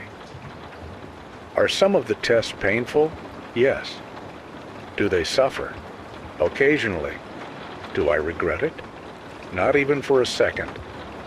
Because there are no government boards anymore, no ethical review panels, just me. And the choice to let the world rot or to save it. If you're waiting for someone else to roll up their sleeves and dig into this nightmare, you'll be waiting a long time.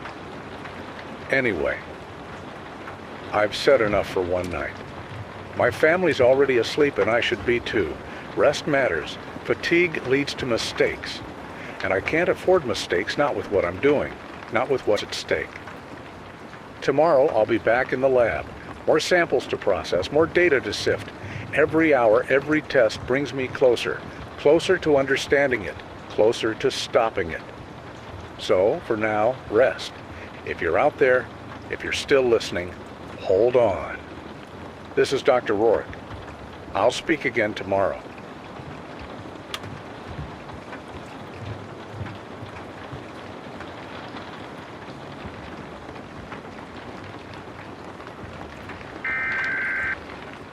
Good evening, listeners. Dr. Rourke here, still breathing, still broadcasting. Tonight marks day 129 since I brought my family to the estate. Every night I speak to you, I try to leave you with something that matters, a fact, a method, a hard truth. And tonight we talk about the cure. I know that word stirs something in people, hope mostly, and hope can be good. But it can also blind you. If you're out there still believing someone can turn these biters back into the people they used to be, stop. Let go of that. It's not going to happen. Once someone's turned, once the virus takes hold and starts controlling the brain, they're gone. Their mind, their memories, everything that made them who they were, it's all wiped out. You can't cure that. You can't cure what's already dead, but you can stop it from happening to someone else. That's where I come in. I'm not wasting my time trying to fix what can't be fixed. I'm working on something to stop people from turning in the first place. Not like the old world vaccines. This isn't about giving you a weak version of the virus and hoping your body learns from it. What I'm building is different. And look, I know most of you out there aren't scientists. You don't care about petri dishes or enzymes or any of the nonsense I scribble into lab notes at midnight. So let me put this plainly. The virus is a monster, but it's a smart one. It's fast, it spreads like wildfire, and it makes the body tougher. Bones harden, muscles tighten. It turns people into something that doesn't fall apart easily. But the price it asks? It kills the person inside. It wipes out their thoughts, their memories, who they were. It turns them into walkers, biters, whatever name you've got for them. And that's what I'm trying to stop. What I'm doing is taking the part of the virus that gives all that strength, and I'm chaining it up, keeping it from reaching the brain, from taking over. Think of it like keeping a wild dog on a leash. You still get the protection, but it doesn't bite. I'm using a chemical to do that. Something strong enough to hold the virus back, but not so strong it hurts the person it's supposed to protect. If it works, and I believe it will, then the body gets the benefits. People become harder to injure, harder to infect. Cuts heal faster. Organs stay stronger. No turning, no death. Just resilience. That's what I'm after. Not a cure for the dead, a shield for the living. Imagine a world where the next generation is born ready for this ready to survive what broke the last one. The old world was obsessed with comfort, beauty, likes, trends, distractions.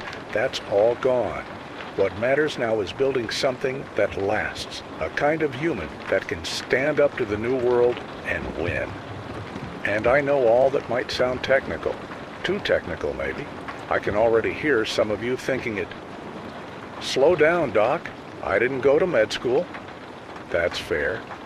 Let me say it in plain English.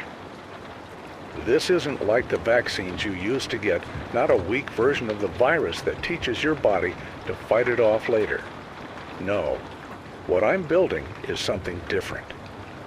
I asked myself, what if you could stop the virus from taking over the brain, but still let the rest of it work? What if you could steal its gifts without paying its price? I think I figured out how to do that. But you know what keeps me grounded in all this? What keeps me focused, careful? My boys. I haven't talked about them much on here. I guess I don't like to expose them even through the airwaves. But tonight, I will. Christopher and Owen, both 18 now, barely missed their graduation before everything fell apart. And no, they're not perfect, but I would change a single hair on their heads. Christopher's the technical one, bright, quiet, but always watching. He's the reason this transmitter still works, to be honest. Half the equipment in here I wouldn't have calibrated without him. He rigged the signal repeater with leftover parts from an old CB tower, and God knows what else, coffee cans maybe. Kid could probably fix a satellite dish with chewing gum and duct tape. But he has this habit, always has. He'll sneak into the pantry at night and take the good stuff, the canned peaches, the shelf-stable cheese sticks, sometimes even vacuum-sealed meat jerky, and hide them in his room. Not to binge, not even to boast. He just keeps them, stashes them in an old shoebox, eats them quietly, alone, like he's afraid someone's going to take the moment from him. He's been doing that since he was a kid. I used to tell him to stop, that he didn't need to hide food in his own house, that no one was going to take it from him. But he kept doing it. But maybe now I finally understand. The world outside is chaos. Even before the apocalypse, it was challenging in a way. But up in his room, alone with something he saved for himself, he gets to decide when and how he enjoys it. Maybe it's not about hunger. Maybe it's about control, about comfort. And if that's how he holds on to a piece of his peace, I let him. Owen's the opposite. Not just technical, but artistic, sensitive, always drawn to places most people avoid. When he was a kid, we thought he was just shy, withdrawn. But it became clear pretty early on, Owen has agoraphobia, real clinical agoraphobia, fear of open spaces, crowds, places without boundaries. He thrives in the small, the cramped, the enclosed. Even in this estate, with all its rooms, its wings, its libraries, and old wine cellars, Owen chose the smallest space he could find. A storage room barely wide enough to stretch your arms. He brought in a mattress, a lamp, some books. That's where he sleeps. That's where he feels safe. I offered him the sunroom once. He refused. Said the windows were too wide. Said he didn't want to see too much sky. They're not normal boys. But then again, what does normal mean anymore? They haven't been outside the estate since day 5. They help me where they can, cleaning equipment, sterilizing surfaces, monitoring the generator. Because one day, this research may become theirs. Every day I wake up with them in mind. It's not just about finding a cure anymore. It's about what comes after that. They're the reason I keep pushing forward, even when the weight of all this feels unbearable. They're the next chapter, the new hope, the next generation of people who will have a chance to be better, not perfect, but stronger, smarter, more resilient. I'm not doing this for some impossible ideal of flawless humanity. I'm doing it for something real, something that can survive, something that can build again. And they're going to be the ones who do it. The rebuilding, the redesigning, all of it. I've watched them grow, and I've seen the potential in them. They're not just my sons, they're the future. Anyway, I've said enough for tonight. I've got a long day ahead of me again tomorrow, and I need to keep my mind sharp. Rest is hard to come by these days, but it's still necessary. I'll keep you updated on my progress. For now, stay safe and keep your head on a swivel. If you're still listening, you're part of the reason this world hasn't fully fallen apart. Keep going. Tomorrow is another day, and we fight it just like the last.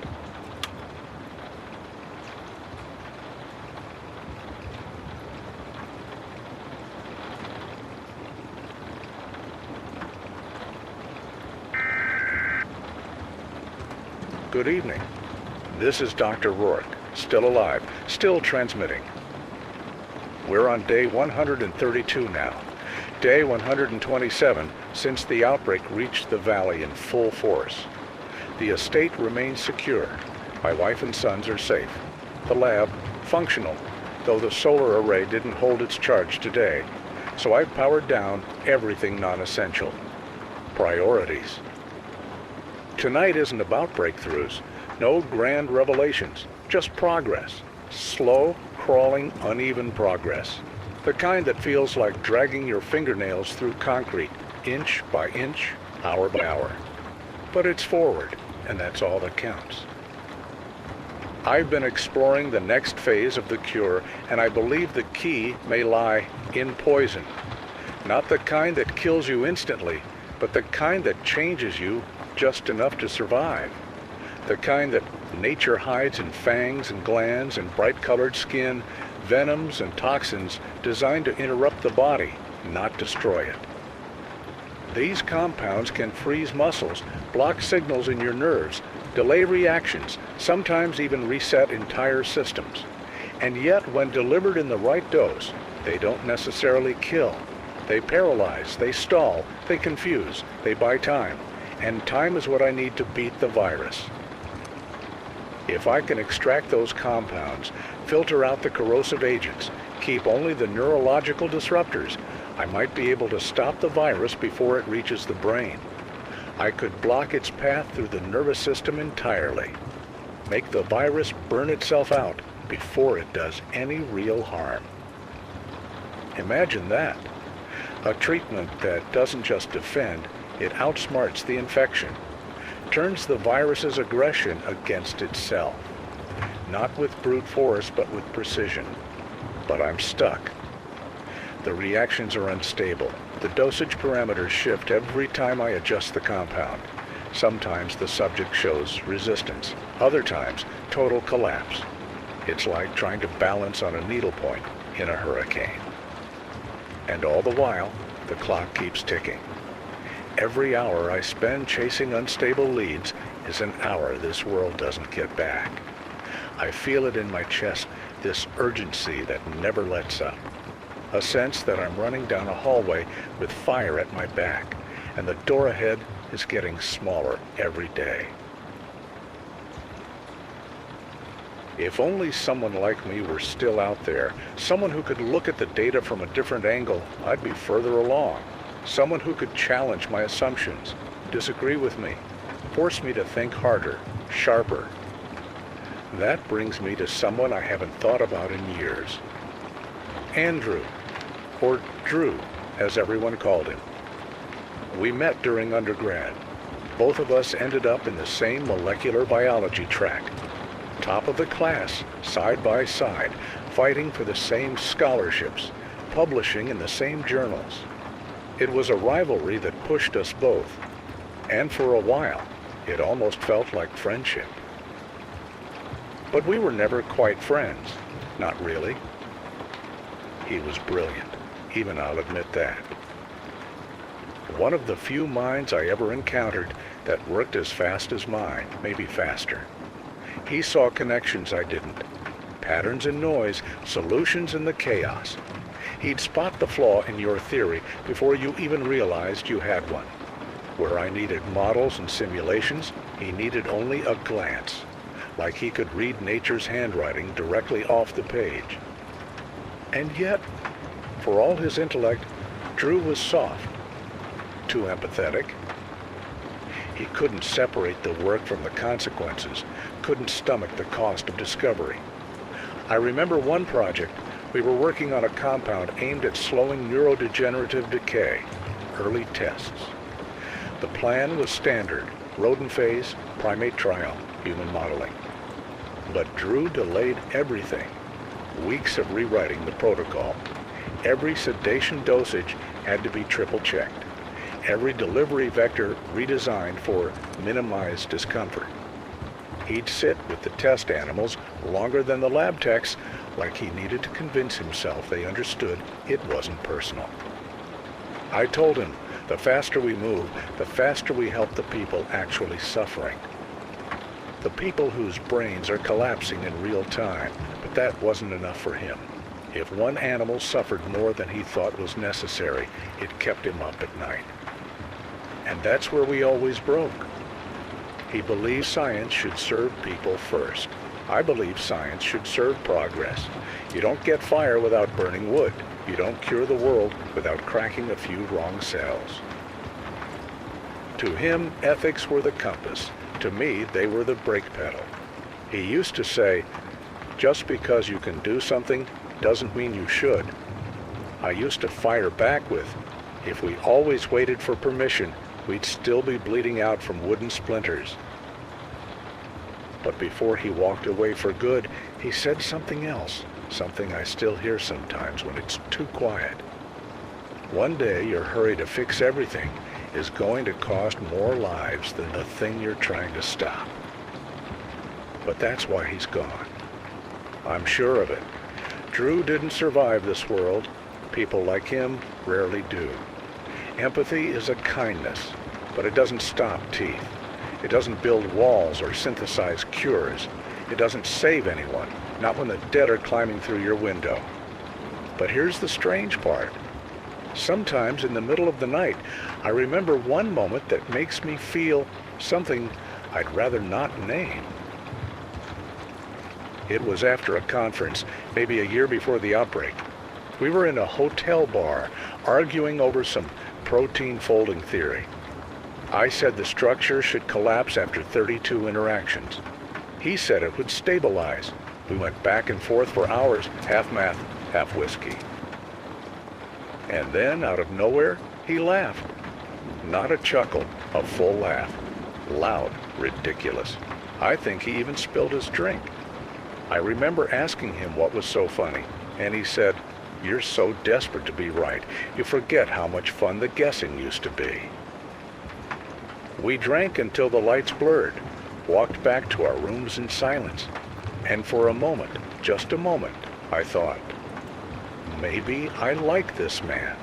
Maybe underneath all the theory and competition, we understood each other. But even then, I knew that moment wouldn't last. He wanted science to be gentle. I wanted it to be powerful. Now here I am, in a world broken beyond repair, still working, still pushing, still breaking the pieces that need to break. And he's gone. Maybe that's the difference.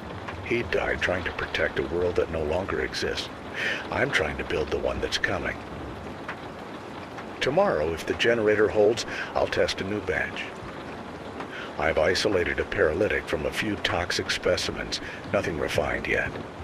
If I'm right, I can delay viral brain migration by as much as 80%, maybe more. That would give me time. And time right now is everything. I'll keep you updated on my progress. For now, this is Dr. Rourke, signing off.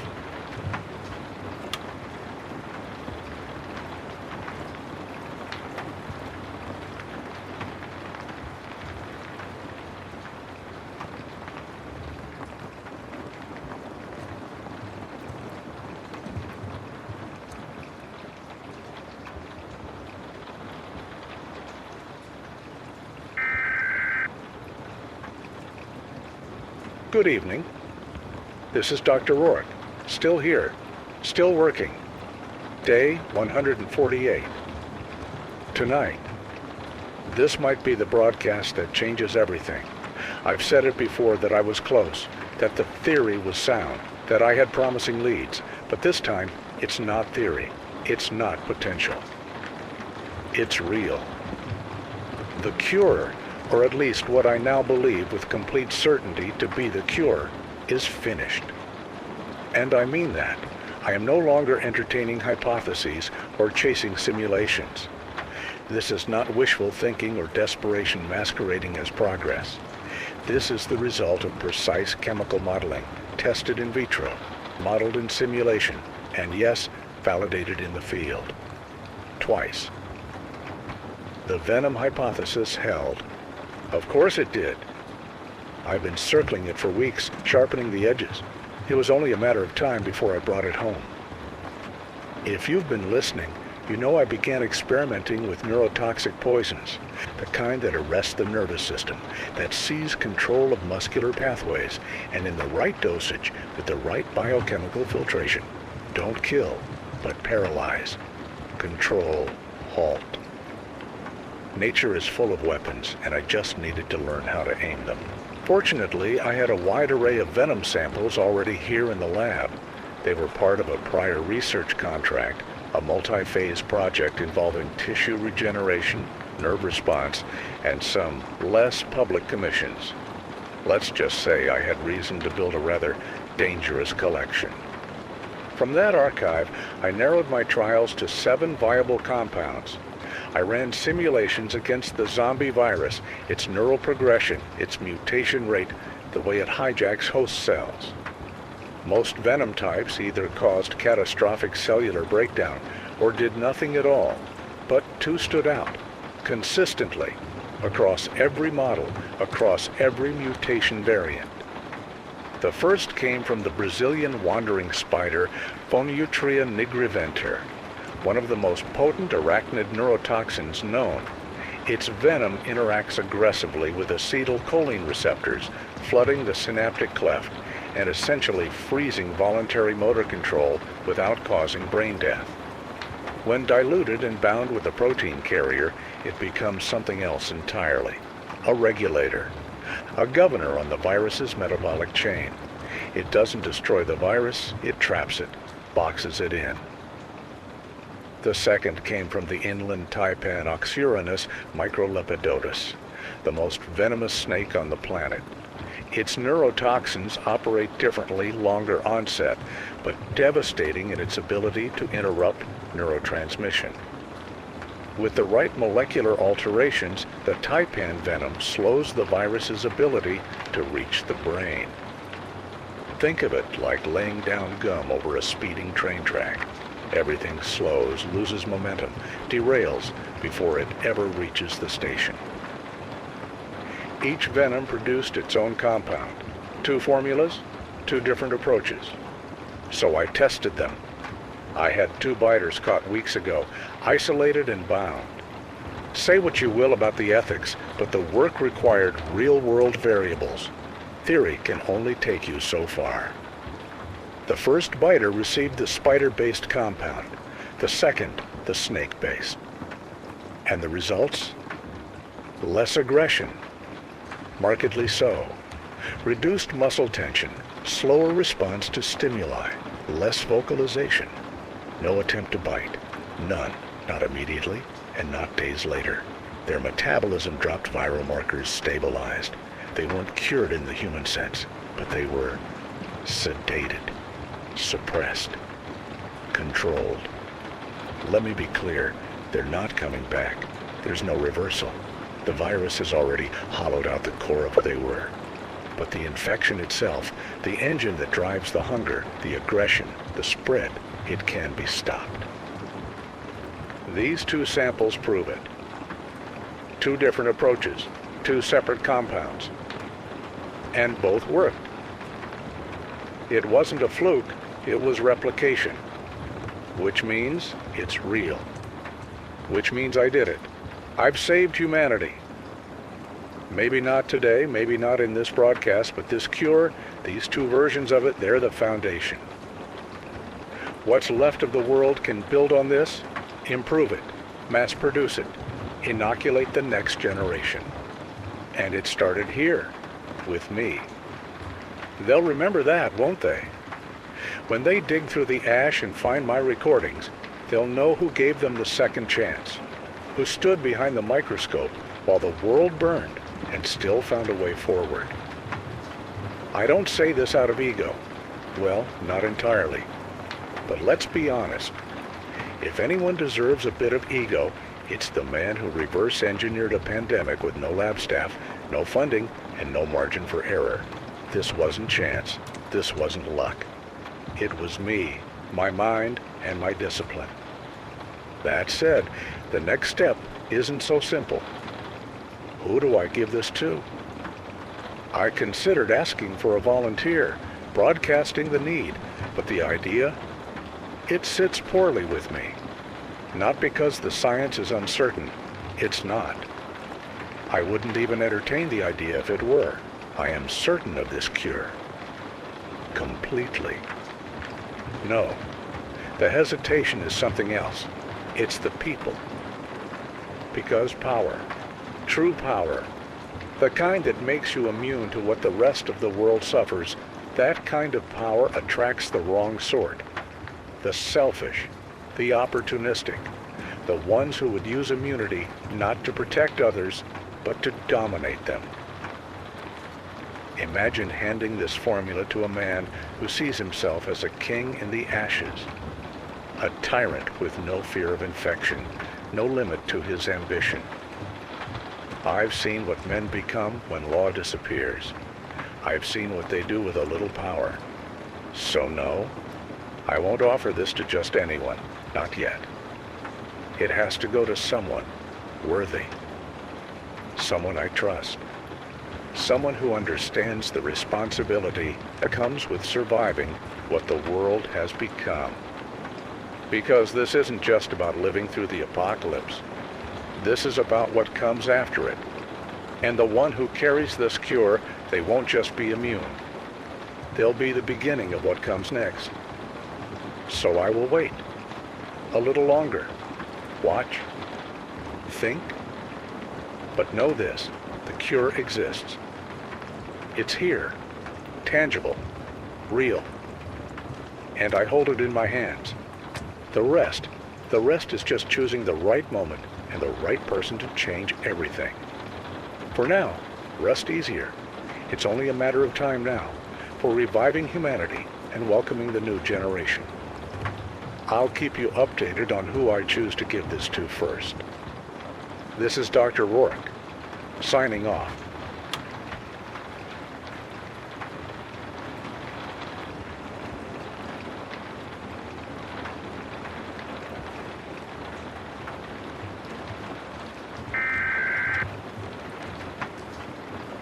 This is Dr. Rourke, transmitting once again. I have something new to tell you. Not a theory, not a hypothesis, but a decision, one that's already been made. Last night, something happened, something I didn't plan, something I didn't realize I was waiting for. It started with dinner. We still sit together when we can, my sons, my wife, and I. It's a ritual I've tried to preserve not out of nostalgia, but necessity. We share food, we talk, we try to remain human. I wasn't speaking much last night. I was thinking, turning over the same thoughts I've been cycling through for days. Who would I give the first doses of the cure to? Who could be trusted with something that powerful? Who would understand what it meant? I must have let too much of that slip into my face because my son Christopher put his fork down and asked, "You're still deciding, aren't you, about the cure?" I nodded, but I said nothing. Then Owen looked up. He's quieter, more deliberate than his brother. He said, "Why not us?" I remember looking at him for a long time, just looking. I hadn't expected the question. I hadn't even thought they'd want it. I stayed silent, not because I didn't trust them. God, no. But because I was already trying to form a reason, a justification, a shield of logic between the question and my fear. That's when Christopher leaned forward and said something that hit me harder than I expected. "So, you don't trust us?" I snapped out of it fast. "I trust you more than anything in this world," I said. "You're my own blood, my son's." "Then why not us?" he said again, quieter this time. Why not indeed? I still didn't answer, because even then, part of me wasn't sure. Part of me was trying to protect them from the unknown, the minute variations, the what-ifs that haunt every great discovery.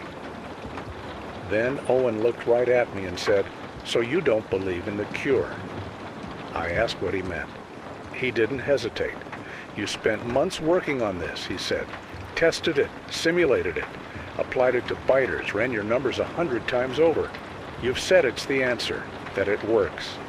But now you're hesitating. So is it the cure or not? That struck a nerve.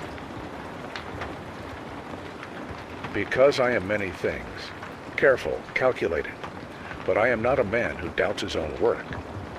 I sat up straighter. I felt that familiar fire in my chest, the one I get when someone challenges the science itself, and I said very clearly, yes, it is the cure. I'm certain of it. 2 independent formulations, 2 separate venoms. Atrax robustus, the Sydney funnel web spider, and Oxyuranus microlepidotus, the inland taipan, each tailored, refined, and tested on 2 biters. I paused, then added, and both yielded the same results. Reduced aggression, neural dampening, containment of viral migration, no signs of further deterioration. My wife was quiet through all of this, just listening, watching. She always watches me like that, like she sees more than I say. Then she said, I trust you. It stopped me again. She said, I want to take the cure too. I looked at her, and I realized she meant it. There was no fear in her eyes, just belief that I had done what I said I'd done, that it worked. But I had to tell her no. Not because I didn't want her to have it, but because of something that happened years ago, long before any of this. She was bitten by a venomous snake during a research trip with me. Minor bite, treated. But her body developed a strong antibody response, one that, ironically, could now interfere with the compounds in the cure. Her immune system might reject the treatment, maybe worse. I can't predict the reaction, and I won't risk her like that. As for me, I am the only one here with the full knowledge of the compounds, the only one who understands the complete cascade of biochemical interactions, the timing, the potential reactions.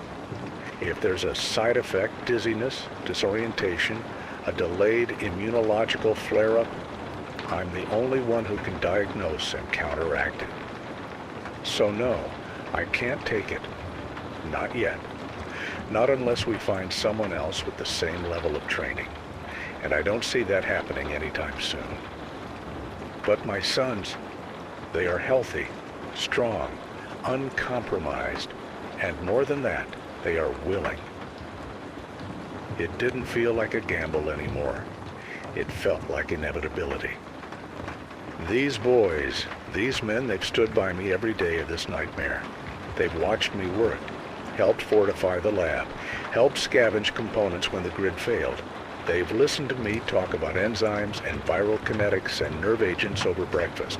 They know what this cure means. And when they asked me not as children, but as people who understood the weight of what they were saying when they asked to be the first, I said yes. I gave each of them a different formulation, one derived from the spider, the other from the taipan. Both inject under controlled conditions, both monitored closely. And do you know what happened? Nothing catastrophic. No seizures, no adverse reactions, no rejection symptoms. Just a shift, subtle, controlled. Their temperatures stabilized, resting heart rates dropped. Neural response patterns showed increased resistance to viral simulations. It worked. They haven't been exposed to the virus yet, and God willing, they won't be. But if they are, they'll have a fighting chance. A better one than anyone else in the world. And that's when it hit me. This isn't just survival anymore. This isn't just a patch to get us through one more day. This is the beginning of something new. I've made the cure, not a half step, not a delay. A true preventative agent, something that doesn't just protect, it empowers. And I gave it to my sons, because I trust them, and because the world that comes next will need more than survivors. It will need leaders, builders, people immune to the decay outside the walls. I know how that sounds. Arrogant, maybe. But listen to me carefully. I did what no one else could do. I isolated the mechanism. I designed the inhibitors. I rewrote the rules of virology in a basement lab while the world collapsed outside my gates. I saved humanity, or at least I lit the path back to it. History will remember this moment. Not the collapse, not the plague, but the cure and the man who made it. But now comes the hard part. Choosing who comes next. Because this cure, it can't just be handed out like rations. Not yet. Not when every dose is still being made by hand in a lab powered by batteries and backup generators. Not when a single misstep could mean it ends up in the hands of someone who would burn the world a second time. So I'll be watching, listening. From this moment on, I'll be picking and choosing, from those who reach me, from those who prove they understand what this is. To be honest, I don't even know if anyone's still out there. Maybe I'm just talking to dust. But if you are listening, if this signal reaches you, stay tuned. Because soon, I'll begin releasing discrete locations, places where, if you're lucky enough, if you're right enough, I'll be there. And if I am, you might just walk away with a future.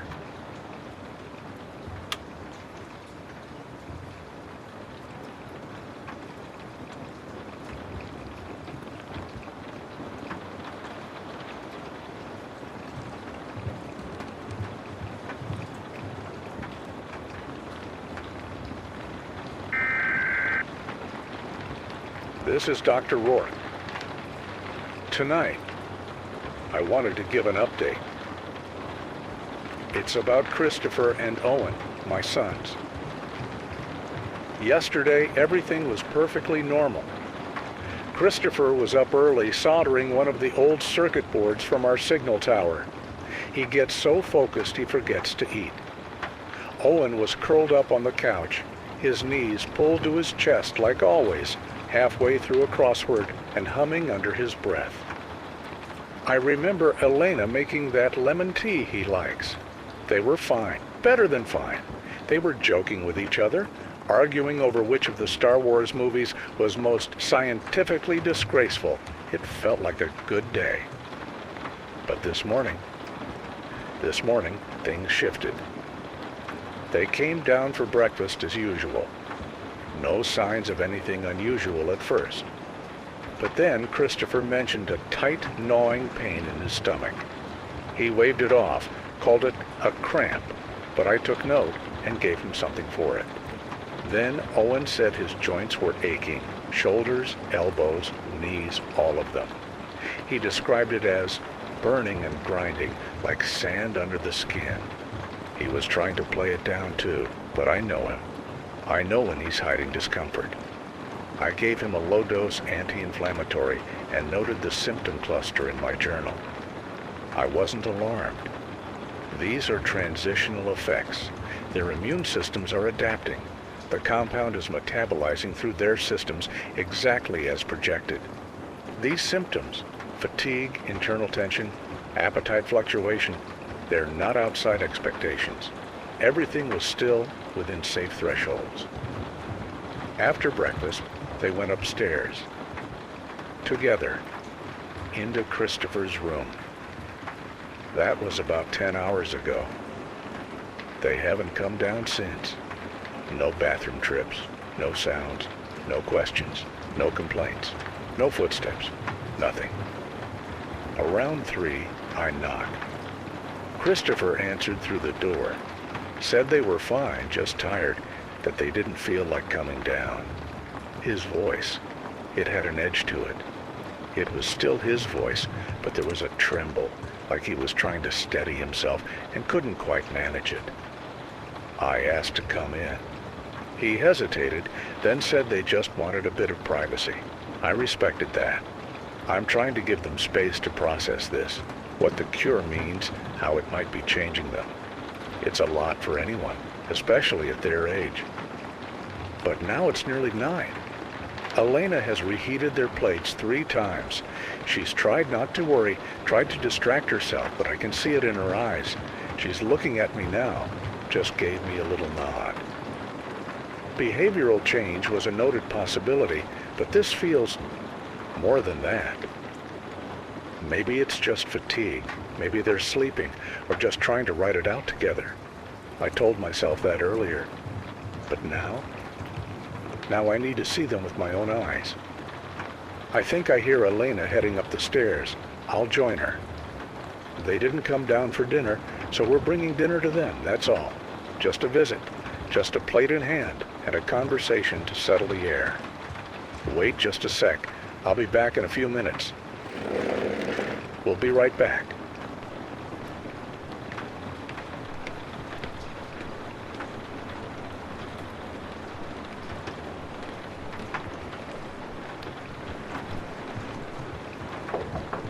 Christopher. Owen, open up.